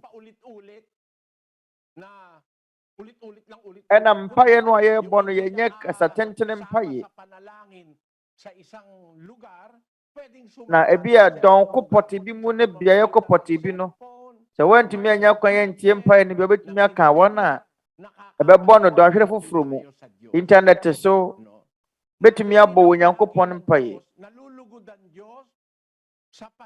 abere nyinaa Onyankopɔn etie na Onyankopɔn etie atenenefoɔ mpaebɔ sɛdeɛ Twerɛ Kronkron no sie Nyankopɔn fie a ɛyɛ Nyankopɔn asafo no ɛyɛ mpaebɔ fie na Onyankopɔn etie atenenefoɔ mpaebɔ ɛwɔ ne fie firi sɛ deɛ wɔdi Nyankopɔn fie no anim kan anaa deɛ wɔdi Nyankopɔn asafo no anim kan no yɛ Kristo. Yɛnkenkan Hebrews 3:6 na Kristo di ne fie so sɛ ɔba ɛnso ne fie no ne yɛn Kristo odi ɔno ara ne fie so sɛ wɔba bɔma yɛnkenkan yɛn wɔ Hebrefoɔ nwoma eti du nkyɛmu aduonu baako Hebrews 10:21 na sɛ yɛwɔ Nyankopɔn fie so sɔfo kɛseɛ nti Kristo na ɔyɛ Nyankopɔn fie so sɔfo kɛseɛ mpamotwa bɛse abɔ so bio Nyankopɔn fie no a Kristo na yɛ mu sɔfo kɛseɛ no yɛ fie bɛn efie no a Kristo na yɛ mu sɔfo panin no ɛyɛ fie bɛn yɛnkenkan bio 1 Timothy 3:15 wɔbɛka sɛ bɔbɔ nsɛm so bio saa ɛyɛ sɛ bɛbɔbɔ so bio firi sɛ yɛn yɛ Nyankopɔn no mmara nsɛm awere sɛ yɛyɛ nipa deɛ awerɛfire wɔ yɛn ho Onyankopɔn na ho hia sɛ bɛka nsɛm bebree no akyɛ ne da biara nipa deɛ yɛwɔ awerɛfire nti ɛwɔ sɛ yɛsa so ti so bio 1 Timothy 3:15 Nyankopɔn fi na ne deɛ wɔ he na sɛ bia mekyɛre a wɔhunu sɛ deɛ ɛsɛ sɛ obu obra Nyankopɔn fie Nyankopɔn fie a ɛyɛ Nyankopɔn te asefoɔ no asafo nokora dum ne nyinasoɔ no mu Nyankopɔn fie no a wɔyɛ mmerɛ yi ɛyɛ Nyankopɔn asafo ɛnyɛ honam fam fie a yɛde anwɛn ne cement ne dua na asi dabi na mmom Nyankopɔn fie a ɛwɔ hɔ sesiei no ɛyɛ Nyankopɔn asafo no ɛna efie no mu ɛyɛ Nyankopɔn asafo no wɔ Nyankopɔn na ɛwɔ sɛ wɔhunu yɛ sɛ yɛyɛ mpaebɔfo awɔ sɛ yɛsua ɔkwan pa yɛfa so bɔ wɔ Nyankopɔn mpaeɛ sɛdeɛ ɛbɛyɛ wɔ Nyankopɔn bɛtie yɛ mpaebɔ ɔkwan a awɔ sɛ yɛfa so bɔ mpaeɛ ɛna mpaebɔ mu no yɛwɔ afotusɛm bi wɔ hɔ yɛwɔ nsiesie bi wɔ hɔ na de bɛdi dwuma mpaebɔ ɛyɛ Mmarasɛm na ade foforɔ nso aka ho yɛwɔ nsiesie bi ɛwɔ sɛ yɛne n'akwan so yɛbɔ mpaeɛ de yɛni kyerɛ baabi Katolikfoɔ bɔ mpa mu de wɔn ani kyerɛ hene fa wɔn de wɔn ani kyerɛ wɔn afɔrebukyia so anaasɛ wɔn altar no so ɛhɔ na wɔn de wɔn ani kyerɛ manalo asafo no wɔn de wɔn ani kyerɛ pulpit no Aronti obia wo baabi a obompa odi na ni akyere. Nti wo ha obia ni mu. Na so ye tibie mu no ye de ye pese e bompa ye kyere wo Nyankopɔn wo na kwan so. Te se ye be de ba be kyere mo. Ebinum bompa ye na bi abu nkotodwe ebi te ho ebi atina akunyam ebinum tete fam. Oncho mo hwa ye efe. Efa na wo Nyankopɔn se ne mmaransem ye nya ne fefefe. Ne kwan so ne kwan so. 1 Corinthians 14 verse 40. Monya digina fefefe ne kwan so ne kwan so. Ya beya digina fefefe ne kwan so ne kwan so. Na sa de beya no ne kwan so ntino. Ya ka kire enuanom na ebra ye bia ya kwafu na ebia bia wo kufiri ba ana ye fato ho bia wa ba fie a wo ba fie no bia wo fa ba ye no aho ya ateche enti awo se wona se ye ete se ye bebu nkotodwe na se fom ho no ma ye fia enuanom se de beya no ma beya fe na aye ne kwan so ntino emfa wo mpaboa no enwura hia dan mu ho every say ho no ye fi na ho no ya teche na se wo bompa ya otumi mutu ateche no mu mompa ye be call Singapore no o mama ya mfa mpaboa enwura fi ho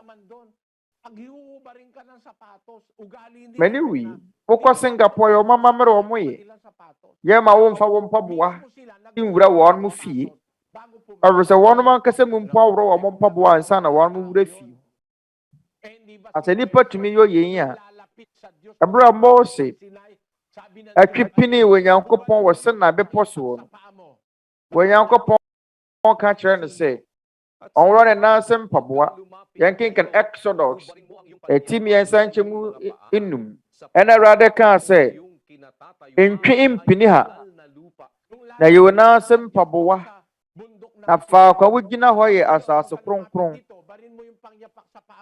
abra Mose atwipini wo Nyankopɔn wo ka se wo nansem mpaboa fa kwa wugani ya asase kronkron ye ne Nyankopɔn mmaransem a wode ma Mose anya mmaransem ma ye ne se yenwro mpaboa anya mmaransem ma ye se be bompa ya yenwro ye mpaboa na mom esane se be ewo se ye no manyina ne kwan so ma ne ye fenti enti se ye hyiemu a se de be ya wona se fi wona se atache no wo fam kotietia ho na o mutumu mompa yinti amana lo asafo ne so e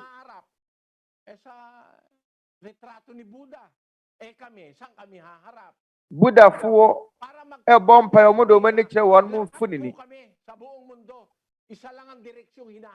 sa de be ya ewiase afana nyina no ye nyina ye nam nsiesie ba akoso edi Nyankopɔn ne mmaransem ba akoso de ni kire faako a wo Nyankopɔn ni monyam hya ase firi ni kire puoye yanken kan Ezekiel 43 verse 2 na hwe Israel Nyankopɔn ni monyam firi epuoye kwan so reba na ne te se ensuo bebre ene na nani monyam ma asase hran odifo Ezekiel ne commission mo kan se wo Nyankopɔn ni monyam firi epuoye te se owia epuoye firi epuoye owia ni monyam hya se firi epuoye Israel Nyankopɔn no ni monyam se de odifo Ezekiel commission asie no efiri epuoye eroti yegidi se atiade yetene odifo Daniel abroso obompaye no wonani kire asore dan no na yemfa ye ni kire asore dan bia na mom Yɛde yɛni kyerɛ sɛ de Nyankopɔn waka na verse Nyankopɔn ne munyam hyɛ ase firi apueɛ. Ezekiel 43 verse 2. Yɛde yɛni kyerɛ apueɛ. Ɛnyɛ mmaransɛm. Na mmom ɛyɛ nsiesie. Ɛyɛ nhyehyɛeɛ a ɛyɛ fɛ na ɛwɔ ne kwan so. Ebia wɔ hemfa Philipia mam wɔ Luzon wɔ Visayas. Ana baabi biara a wowɔ Saipan wɔ Hong Kong anaasɛ South America wɔ America anaasɛ Canada. Yɛnyina yɛde yɛni kyerɛ baako a Israel Nyankopɔn animuonyam ɛwɔ no ne yɛpueɛ. Nanso bɔne biara ni mu Catholicfoɔ bɔ mpa nom de ɔmo ani kyerɛ ɔmo afɔrebukyia no a yɛnkasa. Manalo Asafa sɛ Church of Christ for bɔ mpa ɔmo de ɔmo ani kyerɛ ɔmo pulpit yɛnkasa. Ana na yɛde yɛbɔ mpa de ani kyerɛ apueɛ a nkurɔfoɔ kasa. Yɛn ɛwɔ twerɛ kronkron nyɛ sɛ wɔ sum awia yɛn Nyankopɔn no mmaransɛm. Anaasɛ yɛn yɛ ade a ɛfɛ ɛyɛ nsiesie wɔ ne kwan so.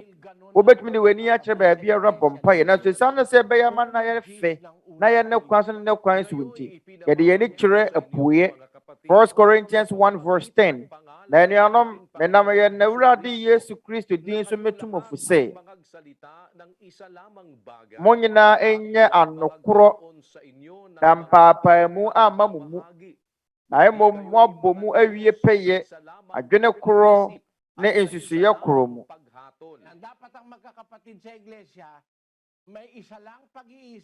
Anuanom a ɛwɔ asafo mu no ɔmo wɔ adwene baako ne yɛatemmuo baako. Wɔn bɛyɛ baako wɔ Nyankopɔn nneɛma nyinaa mu. Nti wɔhaw biara ni mu. Na menim deɛ nti nkurɔfoɔ to ahyɛ yɛn so ka sɛ yɛyɛ ne kyerɛ apueɛ a na yɛsom awia. Ɔma kenkan Ezekiel nwoma sɛ wɔn a ɛwɔ Israel no ɔmo de ɔmo ani kyerɛ apueɛ no ɔmo kɔsom awia. Yɛn ntumi nyɛ adwuma wɔ yɛn so ɛnyɛ awia ne yɛsom no adentira.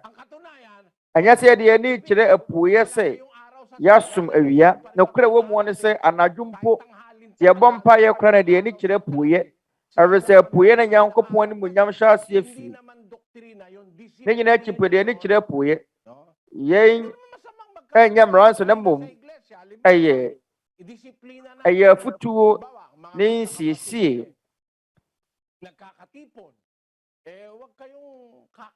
Ɛberɛ anuanom wɔahyia mu no ɛsan so yɛ nhyehyɛeɛ sɛ ɛberɛ a yɛyɛ aso ɛnyɛ saa berɛ na wɔbɛdidi.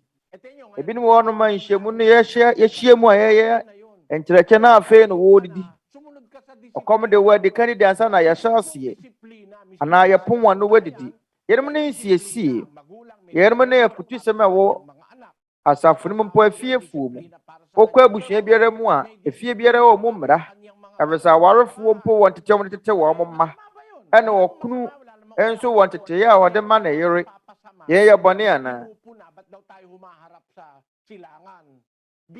Na ebinom kasa tia apueɛ de yɛ ni kyerɛ. Na anuanom yɛyɛ Nyankopɔn afutusɛm sɛ yɛmfa yɛnyɛ ade nyinaa fɛfɛɛfɛ ne kwan so ne kwan so. Ɛfiri sɛ Awurade Israel Nyankopɔn animuonyam hyɛ ase afiri apueɛ. Na asafo a wɔsiiɛ no wɔhyɛ ase afiri apueɛ Middle East. Na yɛmmerɛ mu no Nyankopɔn asafo no hyɛ ase afiri apueɛ. Saa asafo yi ɛhyɛ ase afiri apueɛ. Ɛhyɛ ase afiri Philipia man mu. Yɛn ɛwɔ Zakaria nwoma 8:7. Zakaria 8:7. Sɛ asafo Awurade sie ne hwɛ me ara mɛrɛ gye me man nkwa afiri owia pueɛ ne atɔyɛ asase so. Bɔhwɛ o.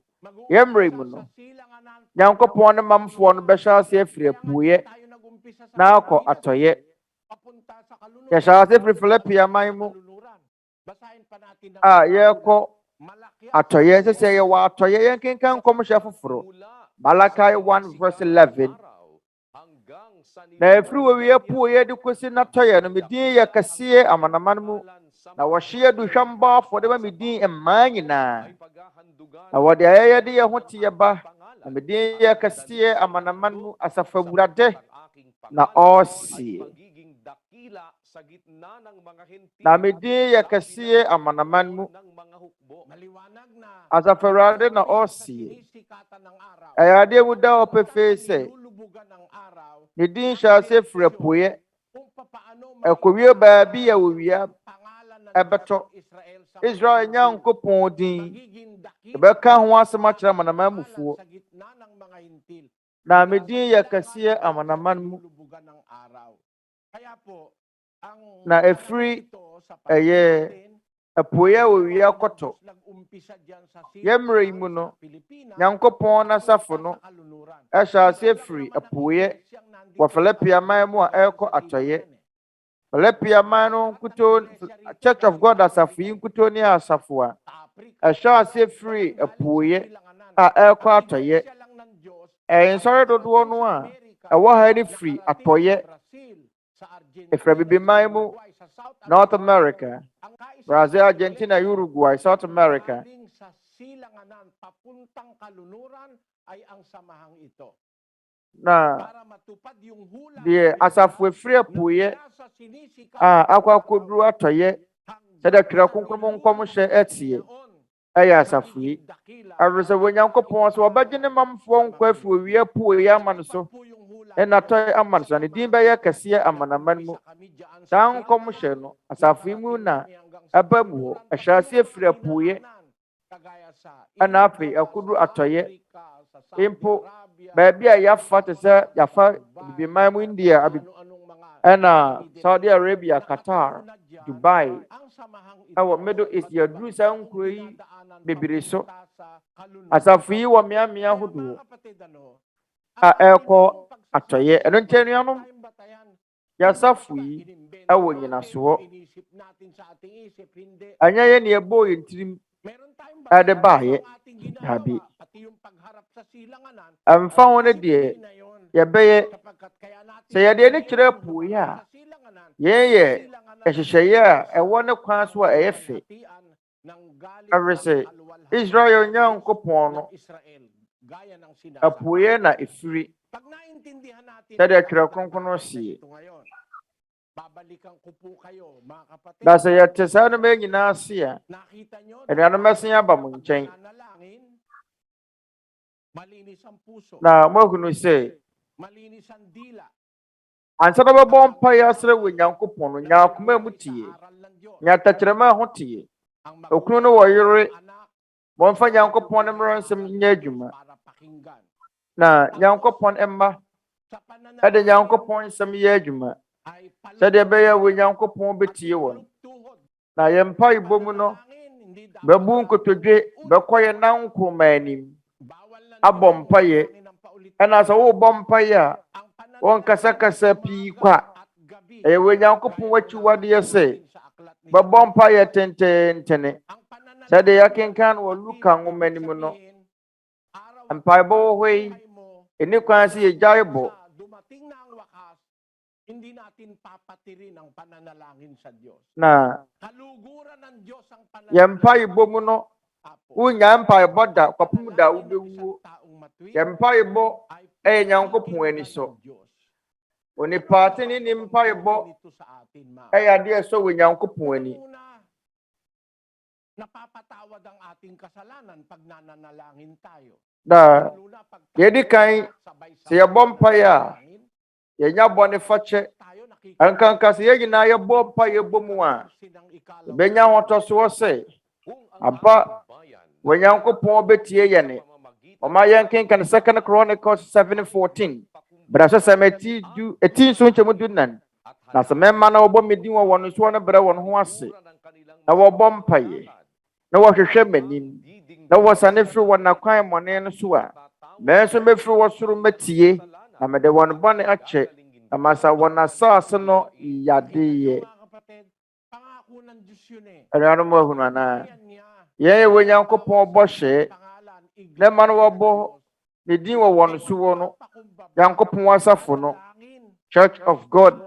Wɔbɛbrɛ wɔn ho ase. Na wɔabɔ mpaeɛ. Na wɔhwehwɛ m'anim. Na wɔasane afiri wɔn akwan mmɔne so a ɛnea me nso mɛfiri wɔ soro mɛtie. Na mede wɔn bɔne makyɛ. kanilang lupain. Na masawan na sa asano yadiye. Nangangako ang Diyos ng pagpapatawad at ng pagpapagaling. Na Alam nyo mga kapatid, Onyankopɔn karanasan na po ahyɛ ayaresa ng Diyos. bɔnefakyɛ Napakahalaga ng panalangin sa ho aming bɔ. buhay. Kasi Nti anuanom mpaebɔ ɛyɛ ade a wohia wɔ Kristoni abrabɔ mu. sa iglesia, Ɛna sɛ woyɛ no sɛdeɛ Nyankopɔn pɛ a wobɛnya suahunu bebree. Sɛ anuanom a ɛwɔ Nyankopɔn asafo no mu no 1942, 43. ɛfiri 1942 ana 1943 Yan po sa Pasay City. yɛwɔ hyiadan bi a yɛde Ipon yung mga ɛserɛ kapatid, ɛna ayɔ ɛwɔ Pasay. karoon ng, ang tawag doon ay Na anuanom ahyia mu hɔ. panahon ng hapon. Na topayɛ toe. Na topayɛ na toe no sabi na Japanesefoɔ no aban ne na ɛdi Philippine aman no so. Maraming natamaan. Na adewanwa wɔ mu wɔ ne sɛ topayɛ na toe no. Ugang bomba, yung mga baka Emu dadeɛ na ɛtɔ petepeteyɛ no. nakakamatay.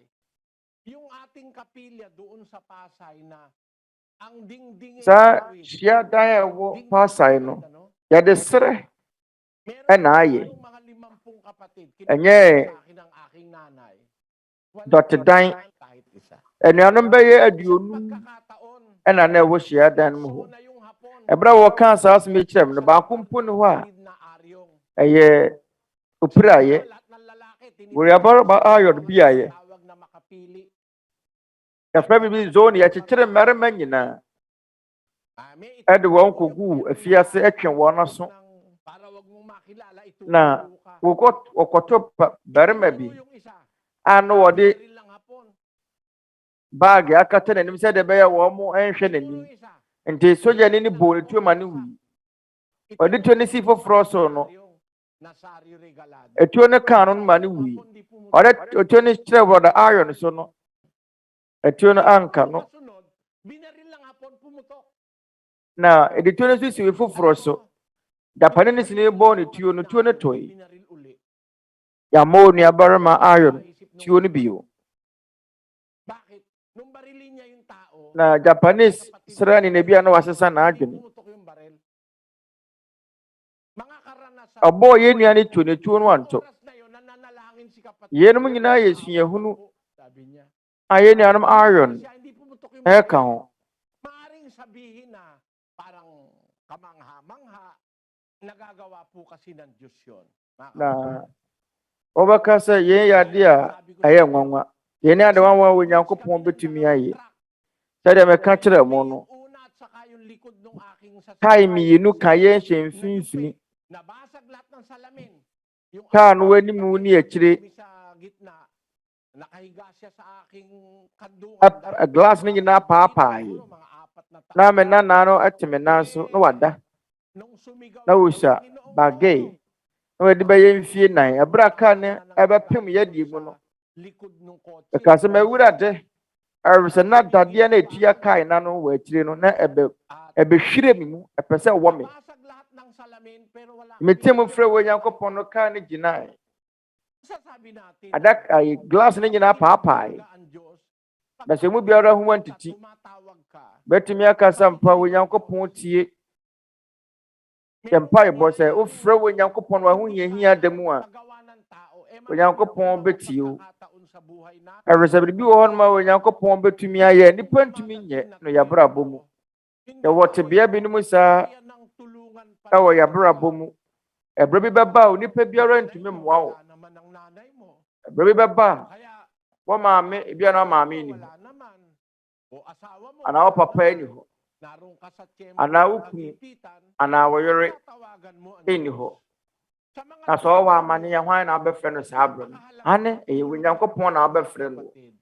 Saa tebea no mu no, Onyankopɔn mmoa yɛ ade a wohia wɔ mpaebɔ mu. Gusto mo pakinggan ka ng Diyos? Ɛmfa to obi wafu wo kunu. Mo sa asawa mo. Ɔpɛ sɛ Onyankopɔn etie wo a, Naman nakakagawa ng mali, hindi wode yɛ abufuo no firi hɔ. yung ginagawa niya ay mali. Yɛwɔ nnipa binom wɔ hɔnom a wɔnom yɛ ade a ɛntena mu nim sɛ deɛ ɔmoyɛ no yɛ mfomsoɔ. Turo sa kanya. Napapatawad naman ng Diyos yun. Kaya na sɛ ebia woyɛ mfomsoɔ anaasɛ wo kunu ayɛ biribi a ntina w'ani anye ho wobɛtumi de yɛakyɛ no wode ayi abufuo no firi wo mu ansa wobɛhunu sɛ wo nua no bɛsesa wo kunu anaasɛ obi a wafom no wɔ no ɛbɛsesa bɛkae wɔ nua baako ɔpapa ne na maame aboro no saa ne kunu mpo antumi yɛ asesa no ɔba bɛyɛ ma wa tu aka sɛ meba yɛ ɛyɛ busua no mu amaneɛ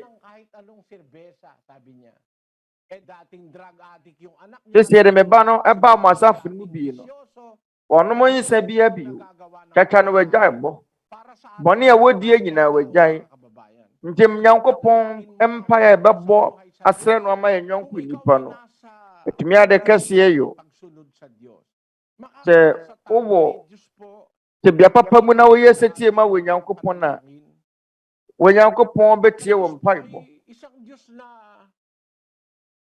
wɔ Nyankopɔn yɛ wɔ Nyankopɔn a otie nipa ma ne hunu ana nipa nkotosere Lamentation 3:33 every say ɛnyɛ ne pɛ sɛ ɔbɛyɛ wɔ nipa ɔbɛhyɛ nipa ya ana ɔbɛha nipa ɛma wɔ Nyankopɔn hu nye hu wɔ Nyankopɔn mmoapa ɛhore wɔ Nyankopɔn nhyɛ da ɛma wo mmerɛ daabi wɔ Nyankopɔn no a yɛsom no wɔ no de Awurade Yesu Kristo kyerɛkyerɛ ne ho asɛm no ɔwɔ ɔdɔ ɛwɔ tema na sɛ wobɛyɛ sɛtie ama no a asakora na wobɛhyɛ wo mpaeɛ ase no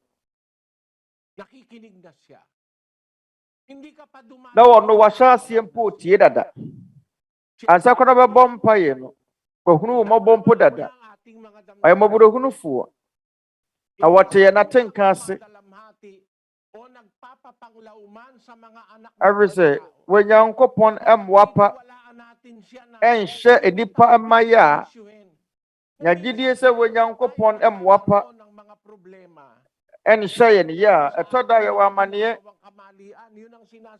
yɛwɔ atete yɛnti amaneɛ na atete ba yɛn soɔ no ɛsiane bia bɔne yɛ wodi ntira ɔma yɛn kenkan Pajom etimi ansa chuma duasa nkro Lamentation 3:39 ade nti na wonipa wote ase di amane yehu abobo obarema wote ne bɔne mu na wote wo bɔne mu a wobedi abobo wɔ Nyankopɔn wɔ mmoapa ɛnhyɛ wonipa ya wɔ Nyankopɔn ɛnhyɛ da ɛnhyɛ wa hometeɛ deɛ nti ebi a wo brɛ no ebia no wamane afi Nyankopɔn akwan so yɛnte ebia no manko yie ne bia na wuti bɔne bi wɔ Nyankopɔn betietie nipa fa ho di so abra wɔnyɛ ne hwea na da bi wɔ Nyankopɔn te saa wɔ Nyankopɔn wɔ dɔ ne tema ma nipa no nte wɔsoma yɛ na Awurade Yesu Kristo ɛsɛ na sɛdeɛ wɔ Nyankopɔn dɔ wiase nie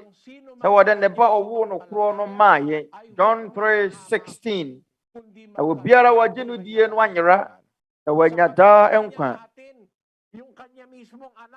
ɛsiane wɔ Nyankopɔn dɔ wɔ ma yɛ nipa nti ɔno ara ne ba behunu amane ɔbɔɔ no wasɛnnua mu ɛyɛ no ayɛyɛdeɛ ɔbɛwu ma yɛn bɔne yɛn ne wɔ Nyankopɔn ne dɔ wɔ ma yɛn ɔma ne ba no aba abɛbrɛ ama yɛn wɔ Nyankopɔn no anim no wɔtwerɛ kronkron no ɔyɛ mmɔborɔhunufoɔ ɔyɛ mmɔborɔhunu Nyankopɔn sɛ woyɛ mfomsoɔ bi ne Nyankopɔn kasa na srɛ wɔ Nyankopɔn hɔ bɔnefakyɛ yɛdi kan srɛ Nyankopɔn hɔ bɔnefakyɛ na nipa no a wafom no wɔ no nso srɛ ne hɔ bɔnefakyɛ bɛbɔ mpaeɛ ama wo sɛ obi fom wo a wɔn nso bɔ mpaeɛ ma no wɔ Nyankopɔn bɛhunu yɛ mmɔbɔ de yɛn bɔne akyekyɛ yɛn nti saa mmara nsɛm yɛ anuanom ɛyɛ ade kɛseɛ wɔ yɛn abrabɔ mu ɔhaw biara anim sɛ ebesu afrɛ wɔ Nyankopɔn ɔhaw biara ni hɔ a yɛ kɛseɛ sene wɔ Nyankopɔn wɔ Nyankopɔn ɛso sene yɛn amanneɛ na yɛ haw nyinaa Yedi kan Onyankopɔn na yɛgye no die no. Ehia ne sɛ wobɛtwe apini Onyankopɔn. Asa wotwe pini Onyankopɔn a obetio wama yɛnkenkan. Proverbs 13 verse 5. Mo emma zikani bere emma mo abrabɔ mu. Na mani nso de ye mo wo. Every so one wara ka say, mere inya wo. Na so mere empa wo da. Mo hwɛ Onyankopɔn bɔhyɛ. Enti Nyankopɔn asɛm no say, mo masikani bere emma mo abrabɔ mu. Eni bere kronobɔ di seye. Mo fa foforɔ so akwanya. Mo ma mani nso de ye mo wo. Awani nso de ye wo. Adenchira. Every so toda. Eya ne ye ni nso de ye wo. De bia ne ye pɛ aduane ye de. Esu ni sika. Enti se eye emma ne kra na mo wani nso. Se eye se sa ho akwa na mo wani nso. Se woni sika. Ma wani nso. Eye emma ne no anase sa wa no.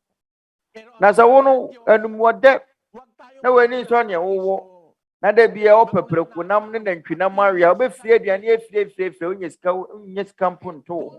Ebe se wani nso ne wo. Adentira kira konkone kan wa Proverbs 17 verse 1. Kontomo awose asumdue wo mu. Yesene efia afarebode ya woko ho aye no ma. Kontomo awose asumdue wo mu ono ye. Sene efia afarebode anase nuane ni nhraye mu manso de bia woko ntokwa. Erentene anom asumdue ne ade ewuhia ma ne sena de gina. Na so wo sika pepem aduane abu mu fie na de bia atum de die yiri twawadapa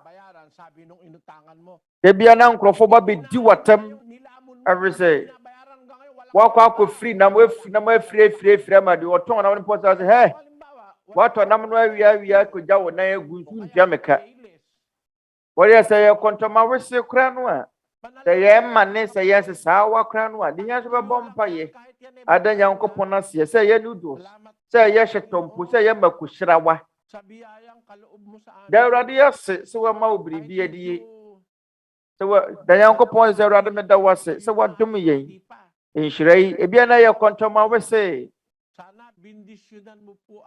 da Awurade yase Awurade me hyira hyira aduane su ma me na mfa pomodine mmra me ma beda wase wo na Awurade Yesu Kristo din mu na sa ye kontoma wese kra no a e wasumdwe bi wo ho no mu ahuhia afato ho ebia wo ba ko wadwumam Awurade me ko adwumam besra o kame ho be pese be hwe me yire ne me ma e wo kwan paso tere ma adwuma enya adwuma bone ma me no wuntem betete ansa na be firi wo fie no de ka bompaye sira wo Nyankopɔn ansa na o Nyankopɔn beka wo ho ma wonni kukuo ye ne Kristo bɔhyɛ Matthew 7 verse 7 mumisa na wabema mo hwehwɛ na mo behunu mummom na wobehini mo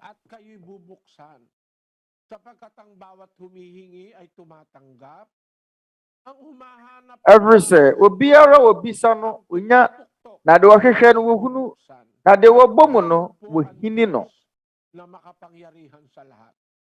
Pwede siyang pakiusapan. Meron kang mahigpit na pangangailangan, ayun mo na Nyankopɔn ne mmara nsɛm a yɛsua abrɛ na wɔma yɛ mmɔmpae ɔwɔ ahohiahia da mu abɔmpae ebia na wowɔ amanneɛ anaasɛ wo kunu anaasɛ wo yere anaa adwumasɛm mu amanehunu anaasɛ bia bibia tɔkyema wo ne pedua mu na woyɛ de Nyankopɔn pɛ na wobɔ mpaeɛ a wo Nyankopɔn ebetie wo mpaebɔ afato ho ebia wo nipa biara ni wo betumi aboa wo wo bi ya wo Nyankopɔn bi a ɔte ase awade nyinaa mu ɔte ase sene wo nipa biara ɔtwintwere ne nansi mpo amanneɛ na ɛwɔ hɔ a wopɛnsa no o atete bi o biribi a wo fam wo dadwene bi ɔma yɛ mo wo Nyankopɔn mpae na wo Nyankopɔn bi etie mpaebɔ na sɛ wobɛyɛ setia ma ne mmara nsɛm a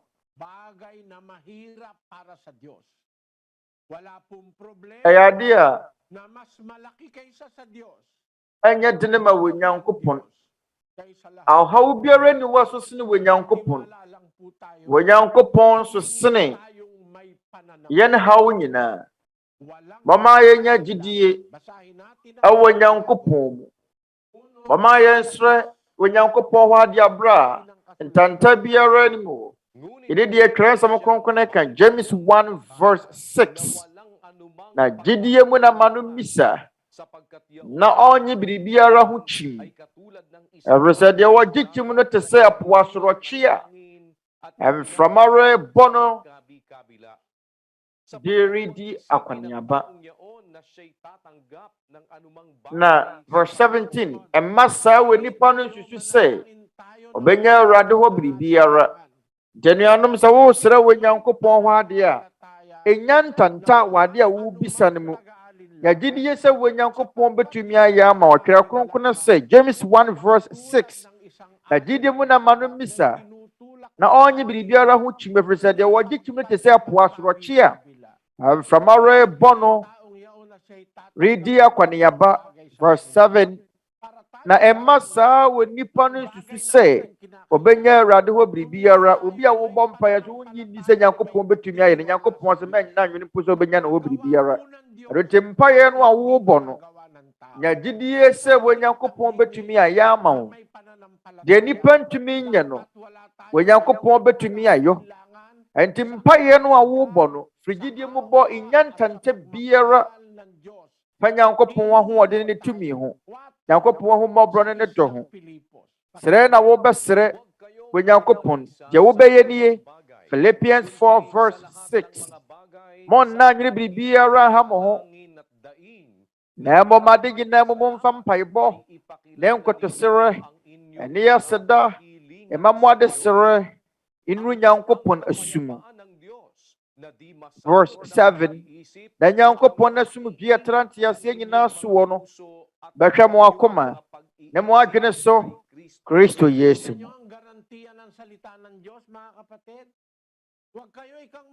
mahunu bɔhyɛ wɔ Nyankopɔn wasɛm no mu monna nwene biribiara ha mo ho yɛwɔ nɔma bebree no ana wɔ hɔ ma yɛ dwendwene ɛtɔ da ɛyɛ sika ɔde bɛtua wo nyinam kania ho ka wo nsuo ho ka ɛno koraa yɛ dadwene wodwene wo water bill ho wodwene wo ma school fees ho ɛtɔ da aduane a wobɛdi kyina mpo yɛ dadwene aduane a wɔkyena wobɛdi mpo yɛ wamanneɛ ɛtɔ da yɛde sua mu wokɔtwerɛ sɔhwɛ ebi a wowɔ dadwene usuro nti woanhwɛ a wobɛdi nkukuo wɔ sɔhwɛ no mu Nyankopɔn se monna nwene biribiara ha mo ho ade nyinaa mu no ɔma yɛmfa mpaebɔ ne nkotosrɛ ɛne aseda ɛma yɛade srɛ inu Nyankopɔn asum na Nyankopɔn asumdwie ɛyɛ ade yɛ wohia Nyankopɔn asumdwie ɛyɛ ade wohia wɔ yɛabrabɔ mu Nyankopɔn asumdwie ma wɔ dadwene bebree ɛnipa wɔ mu ni Nyankopɔn asumdwie no wɔn na enum aduro wu anaasɛ wɔhyɛ wɔn ho akɔmfo atɔ da ɛsane asumdwie a ɛne nipa mu nti wɔde no nom nnubɔne no nom nsa so wɔde twitwa wɔ n'adwendwene so Nyankopɔn wasum due yɛ ade ɛho hia apatahyɛ nom ne nnubɔne nom ne de twitwa wɔ Kristoni dadwen so anaadaa bi wɔ Kristoni sɛ deɛ wo dadwene tie biara Twerɛ Kronkron sɛ monna nyɛ biribiara ha mo ho ade gyina momfa mpaebɔ ne nkotosrɛ ne aseda mama de hyɛ no Nyankopɔn wasum wɔ Nyankopɔn ɛbɛtumi aboa wo wama ne hunu ne wɔ ho hiahia da mu bɔ mpaeɛ ɛne aseda ɔma mo ade serɛ ɛnu Nyankopɔn wasum na Nyankopɔn wasum wie ɛtra nteaseɛ nyinaa soɔ no bɛhwɛ mo akoma na mo adwene so Kristo Yesu mu ɛnuanom hunu yi saa nneɛma yi ɛna ɛwɔ se yɛyɔ bɛpem mmenkɔ koraberɛ mu yi ɛhunu sɛ deɛ wɔ Nyankopɔn ne somdwie yɛ deɛ wohia sɛ fa ɛwɔ dadwene bebree wɔ abrabɔ yi mu afa no mapi mu wɔ abrabɔ yi mu da so wɔ Nyankopɔn bi te ase a wobɛtumi de wo haw akɔ akɔto n'anim ɛyɛ na da mu sononko ɛwɔ Nyankopɔn bi wɔ hɔ nom a wosom no ɔno na mama yɛnya ne mmra ne nkyɛn sɛdeɛ Twerɛ Kronkron ne ka no wɔ Hebrifoɔ nwoma no mu no Hebrews 4:16 atoma yɛmfa nnam mmerɛ Kristo ahen wɔ agya no anim hɔ ɛyɛ sɛ tumi akan ne ho mmɔborɔ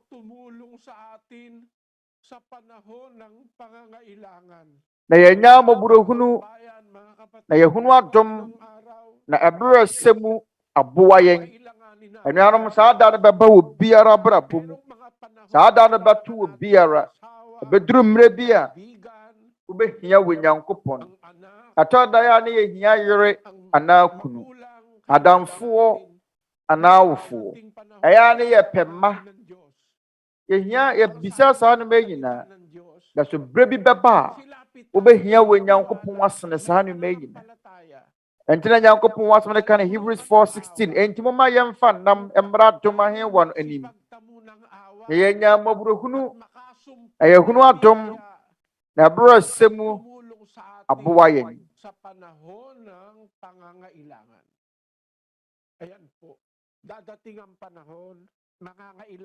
ano ne no ɛberɛ bi bɛba a yɛbɛhia wɔ Nyankopɔn yɛabrabɔ mu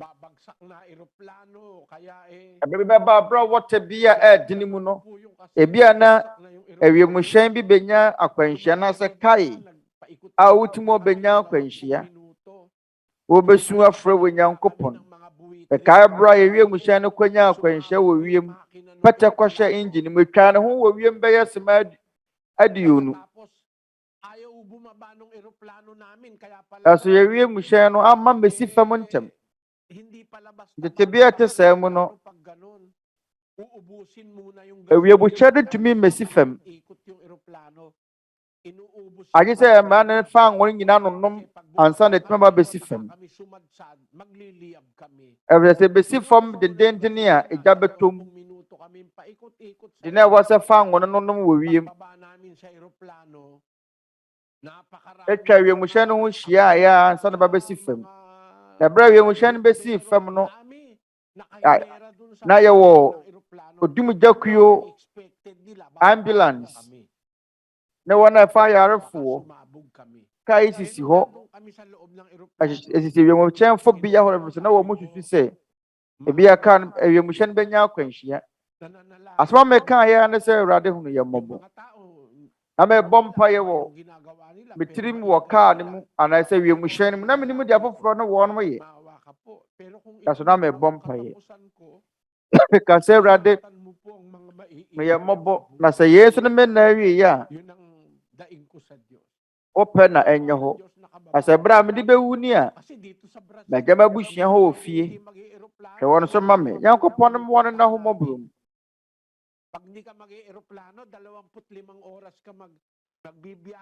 baabi a yɛkɔ no kɔduru dwodwo kwan na wɔwa wofa kaa wonnu ntam ebi wɔ nansa so no tɔ kɔduru baabi a wokoro ɔkɔ Amazon a wofa fam a bedru Amazon gise nansa Kesana sa Philip ma mempe wi mu hyan fruit me kodava Arusana wana ehwetofo wo wi mu hyan mu wi ya wo ehyen me se agrada dwasi ama wi mu hyan be si ho prekope ana beto fa prekope Kasujan tum Onyankopɔn mo wana na homoburu Ndefini so na misro wi mu hyan ama wo sua hunu bebree Ewe mu hyan ni tuye yenu akire ena pete be hye wi mu hyan no saa te bia te sam no obiere no wo betumi aboa wo Ewe se ejato wi mu hyan mo abehye saa te bia ni mu no yehia wo Nyankopɔn mo wan na homobro ye mesua hu na menya enuano me kan saa no me ya kyerɛ mo sɛde be mobɛte ase hunu sɛde Onyankopɔn mmara so me fa mpaebɔ no ya de ewuhi asefa ye ya de kasi sika ntumi ntɔ sɛ wo Onyankopɔn bi a wotie wo mpaebɔ a ani gye wunya no sika ntumi ntɔ ɛna mpaeɛ no a wo bɔ no nya gidie sɛ Onyankopɔn bɛyɛ ama no bɛbisa no Awurade Yesu Kristo din mu yɛnkenkan John 16:23 na saa da no mo mmisa me biribiara dokre mesɛ mo sɛ biribiara mo bɛsrɛ Agya no me din mu no ɔde bɛma mo sɛ bɛsrɛ biribi afiri Agya no hɔ a mo bɛsrɛ Agya Nyankopɔn hɔ biribiara mo nsɛ no wɔ Kristo din mu na Onyankopɔn de bɛma yɛ ne ɛte yɛ mpaebɔ mu no wode wo mpaebɔ na bana wi aka sɛ Agya yɛn nyinaa ne yɛsrɛ no wɔ Awurade Yesu Kristo din mu ayɛ no mu nyinaa ne yɛsrɛ ne yɛbisa no yɛ Awurade Yesu Kristo din mu yɛn ne mpaebɔ mu nsɛm a yɛkatwa to wo yɛ modin foforɔ biara anya Maria din mu ne yɛbɛbɔ mpae anya Patro din so ne yɛbɛnam asrɛ wɔ Nyankopɔn hɔ ade na mo yɛ Awurade Yesu Kristo din mu ayade mu da hɔ na sɛ Nyankopɔn yɛ adom a wɔkyena bɛsan so to nsa afrɛ mu bio ɛne da so no sɛ mobɛsane aba Omra ne yɛnsua Kristo mmara nsɛm a ɛho hia na ɔkwan bɛn ne betumi afa so ne wɔn a ɛwɔ asafo no mu no edi sɛ wɔsowo atena se asafo no yɛkyerɛkyerɛ yɛn sɛ awɔ sɛ dodɔ yɛ ho yɛwɔ nsɔre bi mu hɔ no ɔmo dɔ wɔ n'asafo ma nko a oyɛ ɔmo tamfo de ɔmo beku eti enipa a wɔnyɛ yɛn anyɔnkofoɔ ɔkwan bɛn betumi afa so ne wɔ ɔmo atena mpo yɛ atamfo mene da so nsa wɔkyerɛ bɛba bi ato wɔ so ɛnìyànum ebi yɛ da Nyankopɔn ase sɛ Onyankopɔn ma yɛ n'akwanya pɛte sei ama yɛtumi ato wɔ so esua ne Awurade Yesu Kristo mmara nsɛm ebiyewu yɛretɔn nsa afrɛ mo kyena mommra ama yɛsua Nyankopɔn asɛm Onyankopɔn mo wɔ ne na ho mɔburu ɔmɛka yɛn ho ma yɛsua Nyankopɔn nsɛm ne ne tenene yɛn bɛyɛ da ɛtɔ so nson ɛwɔ yɛde sua no mu kyena ɛno ne adeɛ a ɔkyena yɛbɛtwɛn anwummere na nso Philippi ama no mmere mu anɔpa yi du baako yɛ Ghana ma mu mmere yɛda Awurade ase so ama yɛn akwanya pa akyerɛ yɛbɔ awia 1:30 a ɔma yɛ nyinaa yɛmmɔ mpa yɛma wiase nyinaa ama yɛn wiase nyinaa mpaebɔ gyidie biara wɔ mu wɔ ɔsom a wɔ mu wɔ sɛdeɛ wo gyidie tie biara no bama yɛmmɔ wɔ Nyankopɔn mpa yɛnsrɛ Nyankopɔn ho mmɔborɔ ɛne Nyankopɔn hɔ mmoa sɛdeɛ bɛyɛ bio adeɛ biara a yɛyɛ no ɛbɛsi yɛn yie da Nyankopɔn ase sɛ wɔma yɛn akwanya pa nanso ansa na yɛn ntɛm bɛtete yɛ korakora no wɔma yɛmmɔ mpaeɛ yɛtɔ nsa afrɛ mo pamotwa wɔma yɛ nyinaa yɛmmɔ mpaeɛ Manalangin po tayo mga kapatid.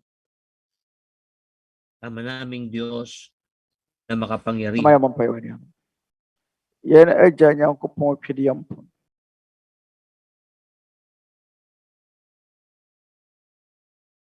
Away na Awurade Yesu Kristo din. Agya da wasi bebree. Da wasi sɛ wama yɛn akwanya pa te sei.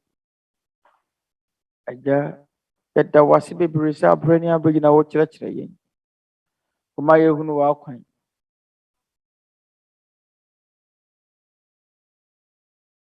Ɛfiri sɛ mfi bebree ni ɛne yɛtɛɛtɛɛ wowɔ. Mfie bebree ni ne yɛde yɛn werɛ kɔhyɛ gyidie a ɛyɛ gyidie wuyɛ nso w'anim. Yɛsrɛ wo sɛ kyerɛkyerɛ yɛn. Ɔkwan pa yɛmfa so mmɔ mpaeɛ. Kane yɛbɔ mpaeɛ a ɛnyɛ mpaeɛ papa. Nanso wayɛ mu yɛ dɔɔso. Wotoa so ebue yɛ adwene mu. Ɔma yɛhunu wo nokwasɛm pɛpɛɛpɛ. Ɛwɔ mu sɛ yɛn nsa mfata deɛ, nanso woyɛ mmɔborɔhunufoɔ. Na biribiara ne wɔbɛtumi de ahyɛ wɔn wayɛ mu yɛ ne wɔ nnepa nyinaa nan mu. Yɛsrɛ wo sɛ tie n'akoma mu aseda afɔdeɛ. Sɛ ɛberɛ a yɛsua ɔmmra nsɛm kronkron. Emu binom bɛkɔ adwuma mu, ebinom ɛkɔ akɔdi wɔn dwuma, ebinom bɛkɔ akɔda. Agya, yɛsrɛ wo sɛ ka yɛn nyinaa ho, deɛ anim kan wɔ ade nyinaa mu. Yɛsrɛ wo boa yɛn na yɛansɛe. Gye yɛn firi yadeɛ huhu mu ne amanneɛ kɛseɛ mu. Boa yɛn na yɛntumi ntoa yɛn som so. Yɛsrɛ wo sɛ kyerɛ nyɔnko nnipa a wɔtie wo nsɛm kronkron. Yɛsrɛ wo sɛ ka yɛn ho ma yɛnsua wo nsɛm ɛwɔ berɛ yi mu. Ɛyɛ gyina yɛtumi asua kwan pa yɛfa so bɔ wo mpaeɛ. Yɛde gyide nyinaa ne yɛakoma nyinaa gye di sɛ na wo nhyira abu yɛn so, na wode tumi kɛse bɛbɔ yɛn ho ban. Na wode yɛn mmarato ne yɛn bɔne nyinaa bɛkyɛ yɛn sɛdeɛ de akyɛ wɔn a wɔafom yɛn.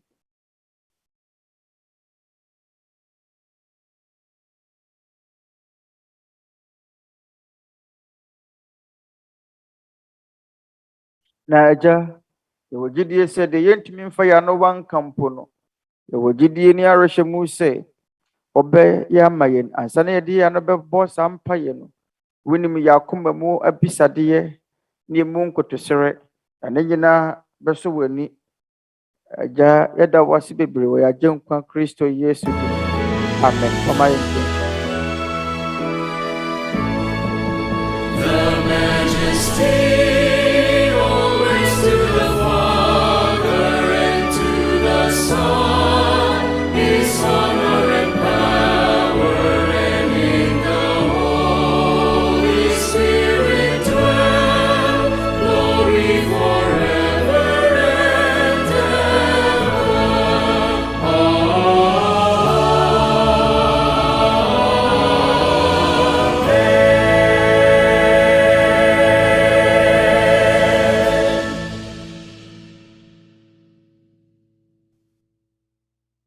anuanom ama yɛgyina yɛn nsa nka daa dɔ ade nhyira kronkron ayɛ firi yɛn Agya Nyankopɔn a ɔwɔ soro. Adom nkwagye ne ayaresa firi ne Awurade Yesu Kristo. Ne Honhom Kronkron mu ayɔnkoyɛ antena yɛn nyinaa so nkanka yɛn mma sɛsɛ ne daa nyinaa.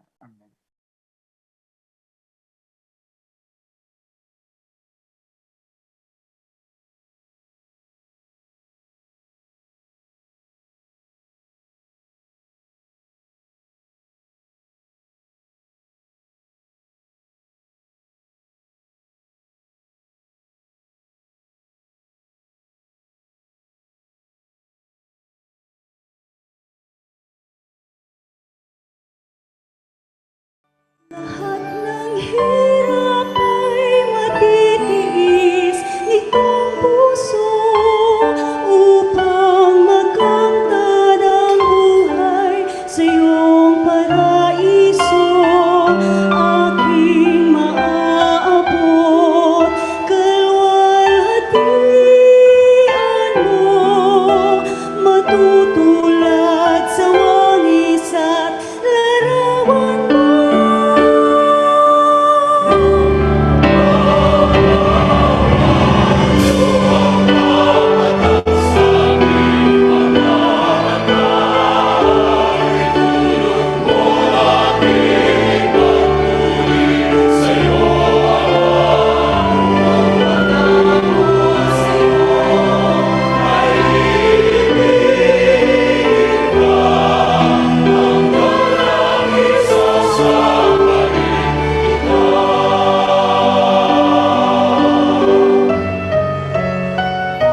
Ikaw, Ama, ang may alam kung ako may nasasaktan sa gitna ng mga luha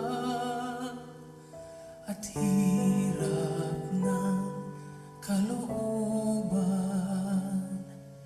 Pag-asa ko at tiwala, ika'y Diyos na mapagmahal.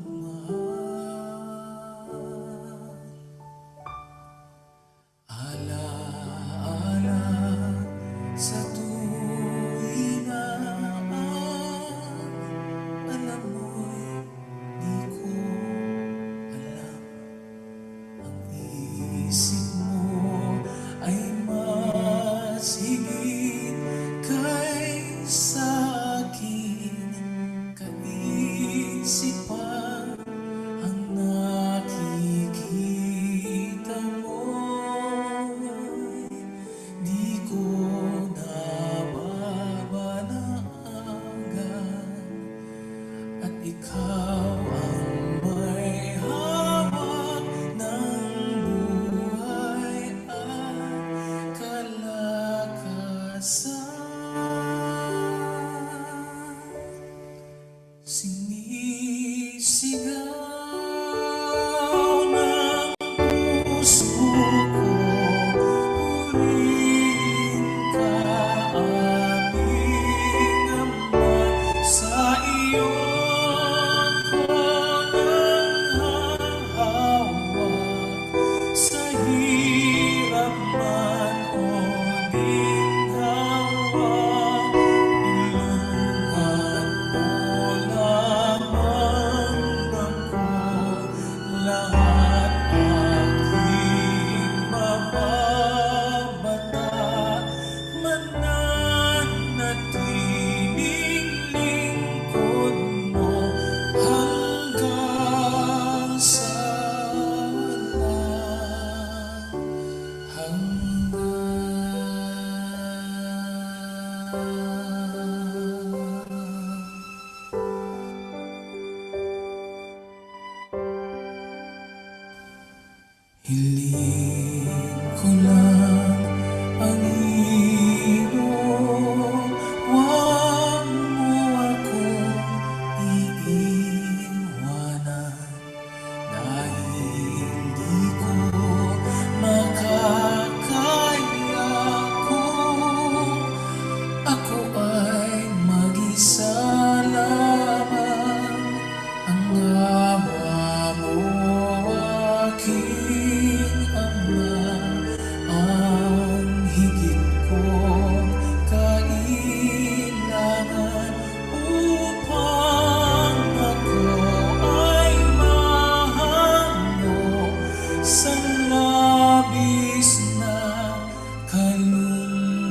Brothers, sisters, and fellow men, the scriptures has prophesied perilous times ahead.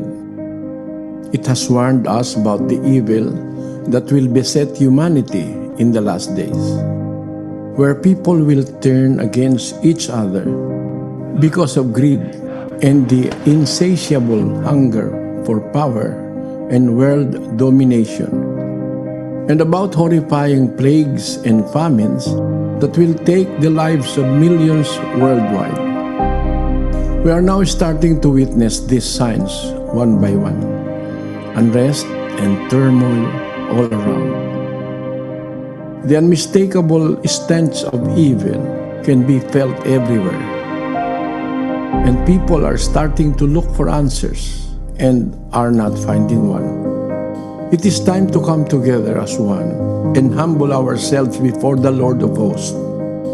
Let us kneel down and lift our supplications to Him that has the power to save us against the rulers of the darkness of this world and the spiritual wickedness in high places.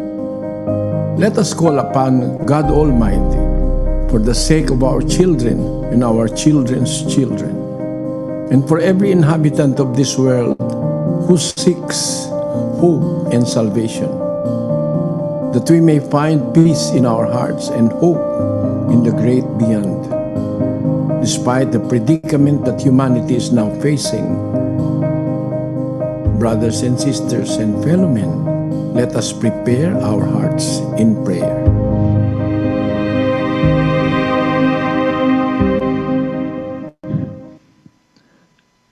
Sama-sama po tayong manalangin.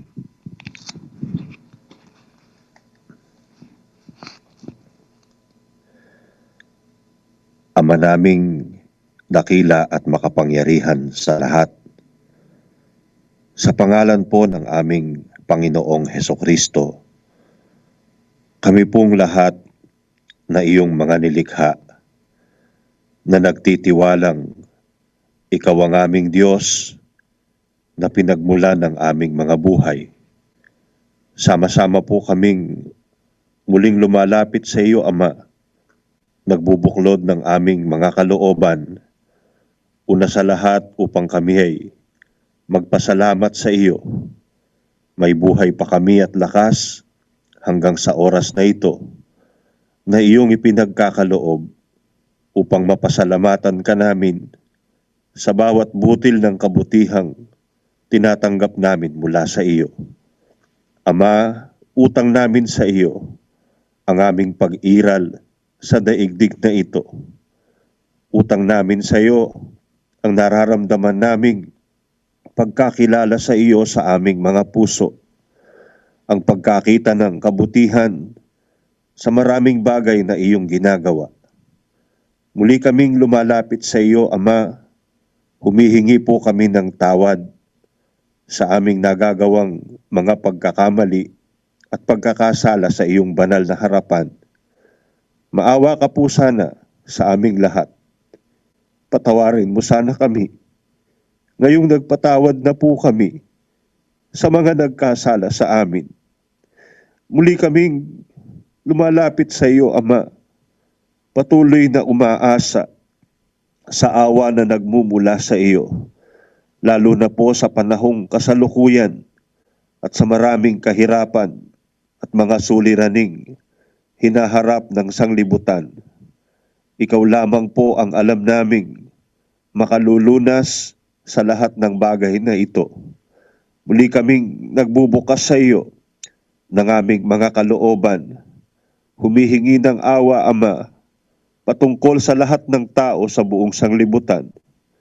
Ang mga may karamdaman, maawa ka po sa kanilang lahat.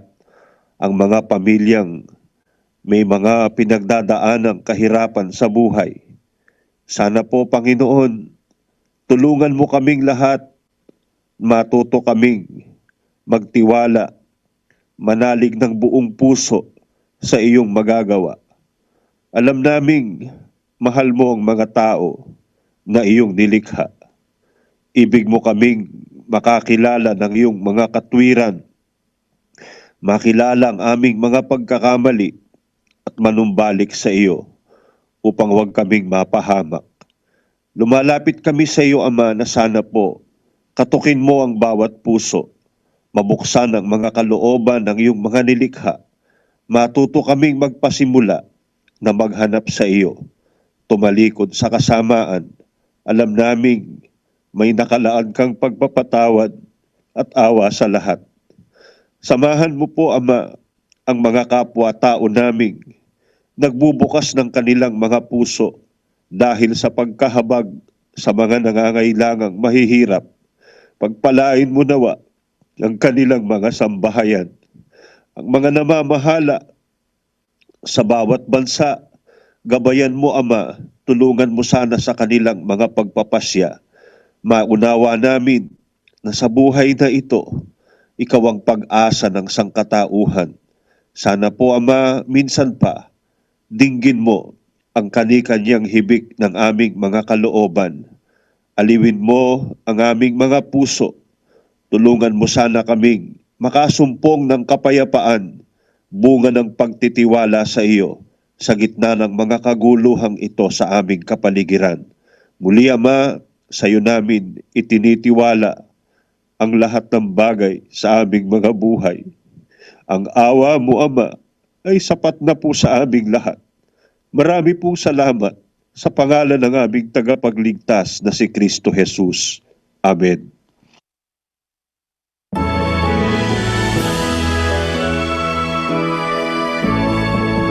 The majesty always to the Father and to the Son is honor and power, and in the Holy Spirit dwell glory forever and ever.